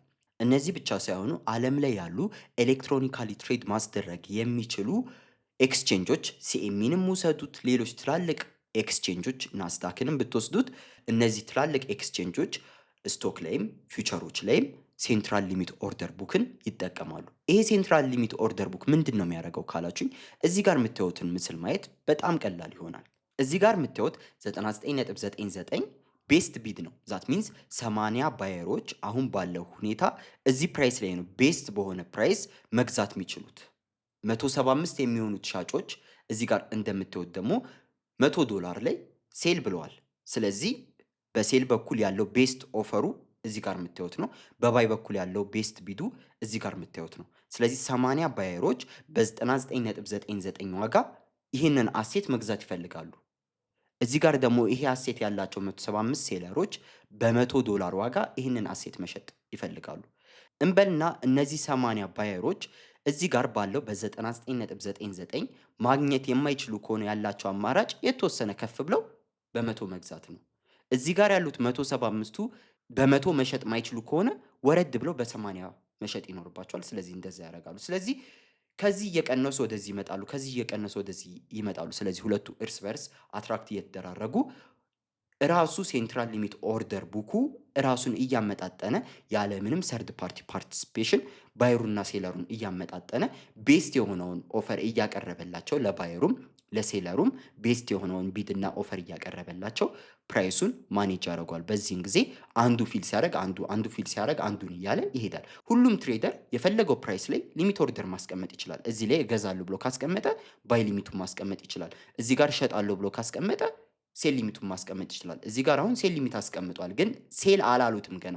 ፕራይሱ ልክ እዚህ ጋር ሲደርስ እዚህ ጋር ባየሮቹ ሲደርሱ በዛ ዋጋ ይሸጥላቸዋል ማለት ነው። ሶ በዚህ አይነት ሁኔታ ኦርደር ቡኮች ይሰራሉ። ፊውቸሮች ላይም ስቶኮች ላይም ክሪፕቶች ላይም በእንደዚህ አይነት መልኩ ነው የሚሰሩት። ስለዚህ እነዚህ ክሪፕቶ ከረንሲዎች ባይናንስ ላይም ትሬድ ተደረጉ፣ ሲኤም ላይ ትሬድ ተደረጉ፣ ሴንትራል ሊሚት ኦርደር ቡክን ይጠቀማሉ። በዚህ አይነት ሁኔታ ፕራይሳቸው ዲስከቨር ይደረጋል። ከዛ በተጨማሪ ደግሞ ባይናንስ ላይ ሲሆን ፐርፔቹዋሊ ትሬድ ይደረጋሉ። ሲኤም ላይ ከሆነ ግን ዴትድ ሆነው በየወሩ ኤክስፓየር እያደረጉ ትሬድ ይደረጋሉ ማለት ነው። በእንደዚህ አይነት መልኩ ነው ሁለቱም የሚሰሩት። ቀጣዩ ደግሞ ትሬድ የሚደረጉበት ማርኬት ዲሴንትራላይዝድ ነው። እዚህኛው ላይ ምንም አይነት ኢንተርሚዲየር የለም። ጀስት አውቶሜትድ ማርኬት ሜከር ሲስተምን ተጠቅሞ ፕራይሱ ዲስከቨር እየተደረገ ይሸጣል ማለት ነው። ይሄ አውቶሜትድ ማርኬት ሜከር በዋነኝነት የሚያደርገው ማቴማቲካል ፎርሙላን ተጠቅሞ ሊኩዊዲቲ ፑሉ ላይ ያለውን አሴት ኮንሲደር በማድረግ ፕራይሱን ሴት ያደርጋል ወይም ደግሞ ፕራይሱን ዲስከቨር ያደርጋል። በዛ አይነት ዌይ ፕራይሱ ዲሳይድ ይደረጋል ማለት ነው እዚህ ዲሴንትራላይዝድ ኤክስቼንጅ ላይ። ግን አሁን በብዛት ዲሴንትራላይዝድ ኤክስቼንጆች ካላቸው ፊ አንጻር ምናምን ብዙም ተመራጭ አይሆኑም። ብዙ ትሬደሮች ወደ ሴንትራላይዝድ ወደሆኑ ቦታዎች መጥተው ትሬድ ማድረግ ይመርጣሉ። ስለዚህ ሞር ሴንትራላይዝድ ላይ ሊኩዊዲቲ አለ ማለት ነው። ሶ የክሪፕቶ ከረንሲ ማርኬት ይህን ይመስላል። በመጨረሻ የምናየው የፋይናንሻል ማርኬት ደግሞ የዴሪቬቲቭ ፋይናንሻል ማርኬት ነው። የዴሪቬቲቭ ማርኬት እስካሁን ካሉት ፋይናንሻል ማርኬቶች በጣም የተለየ ነው። እስካሁን ያወራናቸው ፋይናንሻል ማርኬቶች ኮሞዲቲም ሆነ ካፒታል ማርኬትም ሆነ ፎሬክስ ማርኬትም ሆነ ክሪፕቶ ከረንሲ ማርኬትም ሆነ አሴት ቤዝድ የሆኑ ፋይናንሻል ማርኬቶች ናቸው። ከጀርባ ባክድ የሚያደርጋቸው አሴት አለ። ወደዚህ ስንመጣ ግን እስካሁን ያወራናቸው ፋይናንሻል ማርኬቶች አንድ ላይ ሆነው እዚህ ውስጥ ይገኛሉ። ይሄ ከአሴት ይልቅ ሞር የትሬዲንግ አይነት ነው ብለን ማንሳት እንችላለን። ራሱ አሴት ሆኖ ሳይሆን ሌሎች ካሉ አሴቶች ላይ ቫሊዩን ወስዶ በራሱ ትሬድ መደረግ የሚችል ኮንትራት ነው። ቅድም ኮሞዲቲ ማርኬት ላይ አውርተነዋል በትንሹ። ይሄ ዴሪቫቲቭ ማርኬት ሙሉ በሙሉ ፊዚካል በሆኑ አሴቶች ባክድ አይደረግም።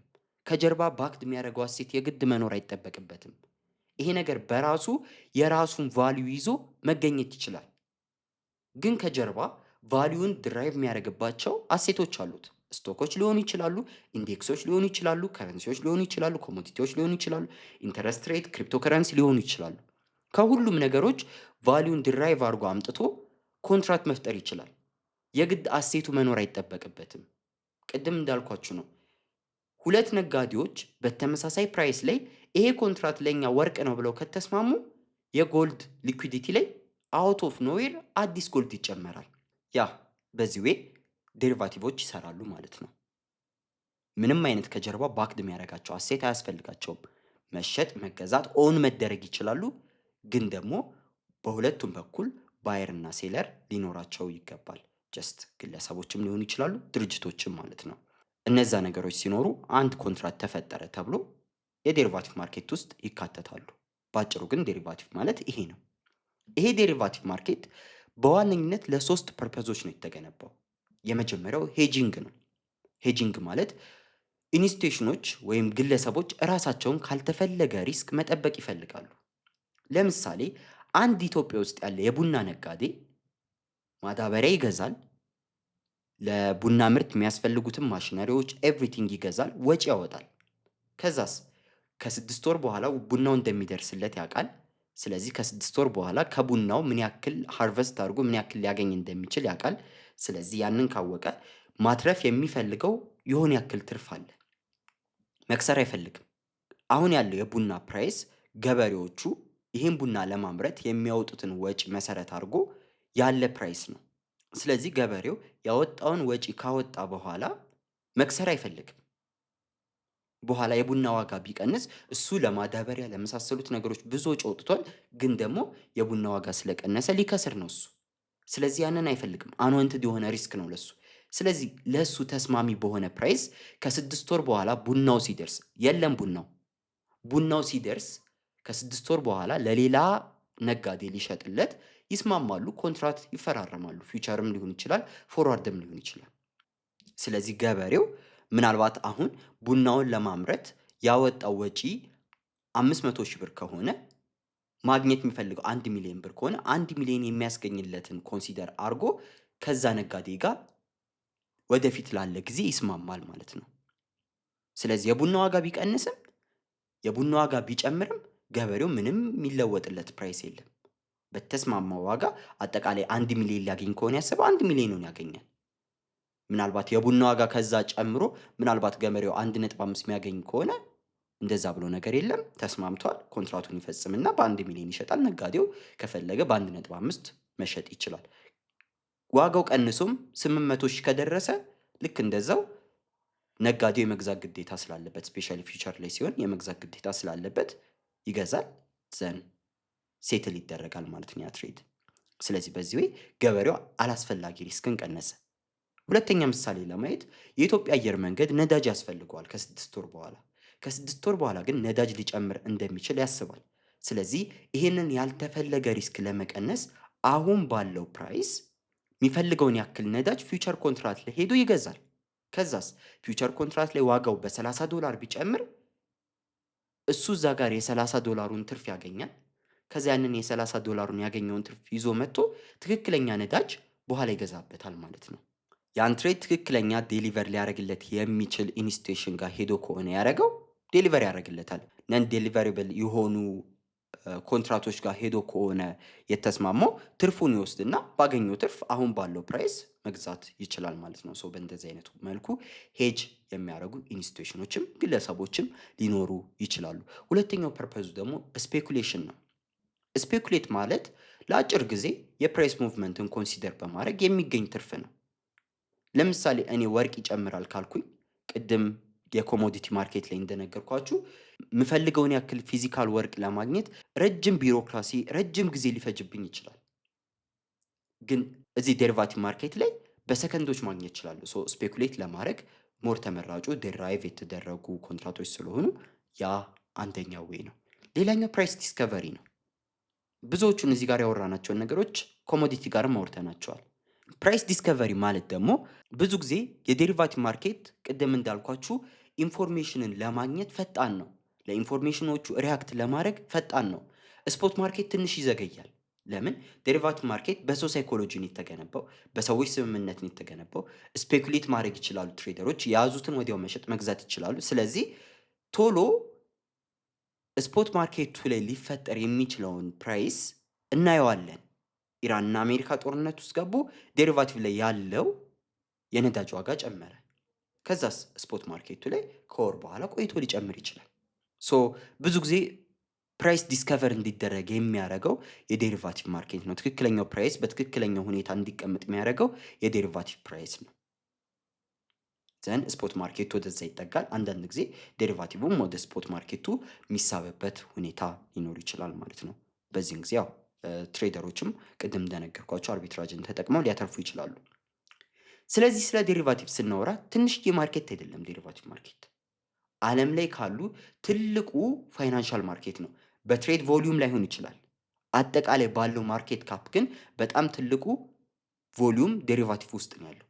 አጠቃላይ 600 ትሪሊየን ቫልዩ አለው ተብሎ ይታሰባል። ይሄ የዴሪቫቲቭ ማርኬት የዓለም ጂዲፒ የዓለም ሀገራት 200 ምናምን ሀገራት ጂዲፒ አንድ ላይ ተደምሮ ከ125 ትሪሊየን አይበልጥም። ዓለም ላይ ያሉ ፊዚካል የሆኑ ትሬድ መደረግ የሚችሉ ፋይናንሻል አሴቶች ተደምረው ያላቸው ቫልዩ የዴሪቫቲቭ ማርኬትን አያክልም። እንዳልኳችሁ ዴሪቫቲቭ ማርኬት ምንም አይነት ከጀርባው ባክድ የሚያደርገው ነገር የለም። ግን ትልቁን ቮሊዩም የያዘው ይሄ ማርኬት ነው። 600 ትሪሊየን ቀላል ቁጥር አይደለም። ይሄ ዴሪቫቲቭ ማርኬት ምንም እንኳን ትንሽ ቢመስልም በብዙ አይነት መልኩ መቅረብ የሚችል ወይ ስላለው ያ በብዙ ትሬደሮች ተመራጭ አድርጎታል። የትኛውም ትሬደር ስፖት ማርኬት ላይ ገብቶ ትሬድ ከሚያደርግ ይልቅ ዴሪቫቲቭ ማርኬትን ይመርጣል። ለዛም ትልቁን ቮሊዩም መያዝ ችሏል። ይሄ ዴሪቫቲቭ ማርኬት እንደ ሌሎቹ ማርኬቶች ሁለት ማርኬቶች አሉት፣ ኤክስቼንጅ እና ኦቲሲ። ኤክስቼንጆች ፊውቸር አለ፣ ኦፕሽን አለ። ኦፕሽን እና ፊውቸር በኤክስቼንጅ ስር ነው የሚካተቱት፣ ምክንያቱም ሞር ስታንዳርዳይዝ ናቸው፣ ኤክስፓይሬሽን አላቸው። ከዛ በተጨማሪ ደግሞ የራሳቸው የሆነ ክሊሪንግ ሃውስ አላቸው። ፊውቸሮች በዋነኝነት በሲኤምኢ በአይሲ በብዛት ይታወቃሉ። እነዚህ ኤክስቼንጆች እንደ ክሊሪንግ ሃውስ ያገለግላሉ። ከዛ በተጨማሪ ስታንዳርዳይዝ የሆነ አግሪመንት ያቀርባሉ። ኤክስፓየር ዴቱ እንደፈለጉ ሁሉም ትሬደሮች ኤክስፓየር ዴት መፍጠር አይችሉም። እዚህ ፊውቸር ኮንትራት ላይ የሚፈልጉ ከሆነ እንደፈለጉ መፍጠር ፎርዋርድ ላይ መሄድ አለባቸው። ፎርዋርድ ላይ ፕራይቬት አግሪመንት ነው፣ ስምምነት ነው። ኔጎሽት አድርገው በስርዓት ቀኑን ፕራይሱን እንደፈለጉ ኔጎሽት አድርገው ማድረግ ይችላሉ። ፊውቸር ኮንትራቶች ላይ ግን ጊዜያቶች ካሉ እነዛ ጊዜያቶች ሊስት ይደረጋሉ። ለክሪፕቶ ከረንሲዎች በየወሩ ከሆነ በየወሩ፣ ለናስዳክ በየ3 ወሩ ከሆነ በየ3 ወሩ፣ ልክ እንደዛ ስታንዳርዳይዝ ተደርገው ይቀመጣሉ። ኦፕሽኖች ደግሞ ልክ እንደ ፊውቸሮች ናቸው፣ ቅድም እንዳወራ ነው። ግን ደግሞ እዚህ ጋር አማራጭ ነው ያላችሁ። አማራጭ የሚኖራችሁ በሁለቱም በኩል አይደለም። ሁለቱም እንደፈለጉ አይደለም አማራጭ የሚኖራቸው። ስምምነቱን ሲፈጽሙ ወይ ኮል ያደርጋሉ ወይ ፑት ያደርጋሉ። ኮል አረጉ ማለት ባየሩ ኦፕሽን አለው ማለት ነው። ዛት ሚንስ ባየሩ የመግዛት በኋላ ኦፕሽን አለው። ሴለሩ ግን የመሸጥ ግዴታ አለበት። ኮል ከተደረገ ባየሩ እንደፈለገ በኋላ ሀሳቡን መቀየር ይችላል። ግን ለዛ ቀድሞ ፕሪሚየም ይከፍላል ወይም ኢንሹራንስ ይከፍለዋል ለሴለሩ። ሴለሩ ፑት የሚያደርግ ከሆነ ደግሞ ባየሩ የመግዛት ግዴታ አለበት ኮንትራቱን እስከፈረመ ድረስ። ሴለሩ ግን ከፈለገ ሀሳቡን መቀየር ይችላል። ሶ ኤክስፓየር ዴት አላቸው። እነዚህ ኤክስፓይሬሽኖች ብዙ ጊዜ የሚሰሩት ዩኤስ ላይ ባሉት የኦፕሽን ማርኬቶች እና የፊውቸር ማርኬቶች እስከ ኤክስፓይሬሽን ዴቱ ድረስ ባሉት በፈለጋችሁት ቀን ትሬድ ማድረግ ትችላላችሁ፣ ሴትል ማድረግ ትችላላችሁ። ዩሮፕ ላይ ግን ኤክስፓየር የምታደርግባትን ቀን መጠበቅ ይኖርባችኋል። ሶ ሁለቱ ልዩነት አላቸው። ሶ ያ ኦፕሽን ኮንትራት ነው። ሌላኛው ፎርዋርድ ማርኬት ነው። ፎርዋርድ ማርኬት ልክ እንደ ፊውቸሮች ነው ቅድም እንዳልኳችሁ፣ ግን ደግሞ ስታንዳርዶቹን ራሳቸው ሁለቱ ፓርቲዎች የሚስማሙበት ነው። ኤክስፓየር የሚያደርግበትን ቀን ሁሉንም ነገር በራሳቸው መስማማት ይችላሉ። የኢትዮጵያ አየር መንገድ ነዳጅ የሚያቀርብለትን ድርጅት መርጦ ከዛ በኋላ ስምምነቱን ሲፈጽም የፈለገውን ቀን መምረጥ ይችላል። ፎርዋርድ ላይ የሚገባ ከሆነ ፊውቸሮች ላይ የሚመጣ ከሆነ ግን ሲኤምኢ ያቀረበውን ስታንዳርድ የሆነ አግሪመንት ይከተላል ማለት ነው። ሌላኛው ብዙዎቻችን ኤክስፔሪየንስ ያለን ማርኬት ደግሞ ሲኤፍዲ ነው፣ ኮንትራት ፎር ዲፈረንስ። ይህን ከስሙ እንደምንረዳው ለዲፈረንሶች ለሚኖሩ ለውጦች የሚኖር ኮንትራት ነው። ሶ እኔ የሆነ ፕራይስ ላይ ባይ ወይም ሴል ካልኩኝ እዛ ፕራይስ ላይ ባይ ወይም ሴል ያልኩበት ፕራይስ ይያዛል፣ ጊዜ ይያዛል። ከዛ ጀምሮ የገባሁትን ትሬድ እስከምወጣ ድረስ እዛ ፕራይስ ላይ የሚኖር ትርፍም ሆነ ኪሳራ በእኔ ይቆጠራል ማለት ነው። ኪሳራ ከሆነ ከኔ ላይ ይወሰዳል፣ ትርፍ ከሆነ ለእኔ ይጨመራል ማለት ነው። ያ ኮንትራት ፎር ዲፈረንስ ነው። አንድ ሰው የሆነ ፕራይስ ላይ ባይ ካለ ከዛ ፕራይሱ የሆነ ያክል ከወጣ በኋላ ሴል ሚል ከሆነ ወይም የገባውን ትሬድ የሚዘጋ ከሆነ በኮንትራት ፎር ዲፈረንስ ህግ መሰረት ትርፉን ይወስዳል ማለት ነው። ያለችውን ለውጥ ይወስዳል። እሱ ከገባበት ጊዜ ጀምሮ እስከሚወጣበት ጊዜ አለው። ኪሳራም ከሆነ ደግሞ እሱ ባይ ብሎ በተቃራኒ ከሄደበት ልክ እንደዛው ኪሳራውን ይከፍላል። ሶ ልክ እንደ ኪራይ ውሰዱት። ቀጣዩ ደግሞ ስፕሪት ቤቲንግ ነው። ይሄ ስፕሪት ቤቲንግ በብዛት ዩኬ ላይ ነው የተለመደው። ታክስ ፍሪ ስለሆነ ብዙ የዩኬ ትሬደሮች ይመርጡታል። ይሄ ፋይናንሻል ቤት ነው፣ ላይክ ቁማር ነው ማለት እንችላለን። ምንድን ነው የምታደርጉት? ወደ እነዚህ ወደሚያቋምሩ ድርጅቶች ትገቡና ቤት ታደርጋላችሁ። ምንድን ነው ቤት የምታደርጉት? ይህን ያክል ሎት ገዛለሁ አይደለም የምትሉት። በእያንዳንዱ ፒፕ ሙቭመንት ከሆነ በእያንዳንዱ ፒፕ ሙቭመንት $1 ቤት አደርጋለሁ። 2 ፒፕ ከሄደ $2 ይሆናል። በእያንዳንዱ ፒፕ ሙቭመንት $5 ቤት አደርጋለሁ ካላችሁ በእያንዳንዱ ሙቭመንት $5 ታገኛላችሁ ማለት ነው። በእናንተ ተቃራኒ ከሄደ ደግሞ $5 ትከስራላችሁ። ወይ ወደ ላይ ይወጣል ወይ ወደ ታች ይወርዳል ብላችሁ ዳይሬክሽኑን ነው የምትገምቱት። ከዛ በኋላ ደግሞ በእያንዳንዱ ፖይንት ወይም በእያንዳንዱ ፒፕ ምን ያክል ቤት እንደምታደርጉ ታስቀምጣላችሁ። ከዛ በዛ መልኩ ይከፈላችኋል ማለት ነው። ሶ ይሄ ቤቲንግ ነው ማለት እንችላለን። ግን ኦልሞስት ከሴፍዲ ጋርም ተመሳሳይ የሆነ አይነት ሚኒንግ ሊኖረው ይችላል። ጀስት ይሄ ምናልባት አገባቡና ያለው ፋይናንሻል ተርም ነው ቤት የሚያደርገው እንጂ ኦልሞስት ፋይናንሻል ማርኬቱን ራሳቸውን አሴቶቹን ሴፍዲ ላይም ኦፕሽን ላይም ሌሎች ቦታዎች ላይ የምታገኙትን ነገር ትሬድ ታደርጋላችሁ። ዴሪቫቲቭ ማርኬት ላይ ኦልሞስት ምንም ኦን የምታደርጉት ነገር የለም። ኮንትራት ነው፣ ስምምነት ነው። ስለዚህ ኦን አታደርጉም። ይሄ ግን የተለመደ ነው። 600 ትሪሊየን ቮሊዩም አለው ብያቸዋለሁ። ምናልባት አንዳንድ ሰዎች ስለ ትሬዲንግ መጥፎነት፣ ስለ ፎሬክስ ትሬዲንግ ወይም ደግሞ አጠቃላይ ስለ ትሬዲንግ መጥፎነት ማውራት ሲፈልጉ ከሚናገሯት ቃል መካከል እቻ አንዷ ናት። ምንም አይነት አሴት ኦን አታረጉም የምትለዋል ነገር ትሬዲንግን ኔጌቲቭ አድርጎ ለማቅረብ የሚጠቀሙባት ወይ ናት። ይሄ ግን ዓለም የተስማማበት ፋይናንሻል ተርም ነው። 600 ትሪሊየን የዓለም ሀብት በዚህ መልኩ ነው ያለው።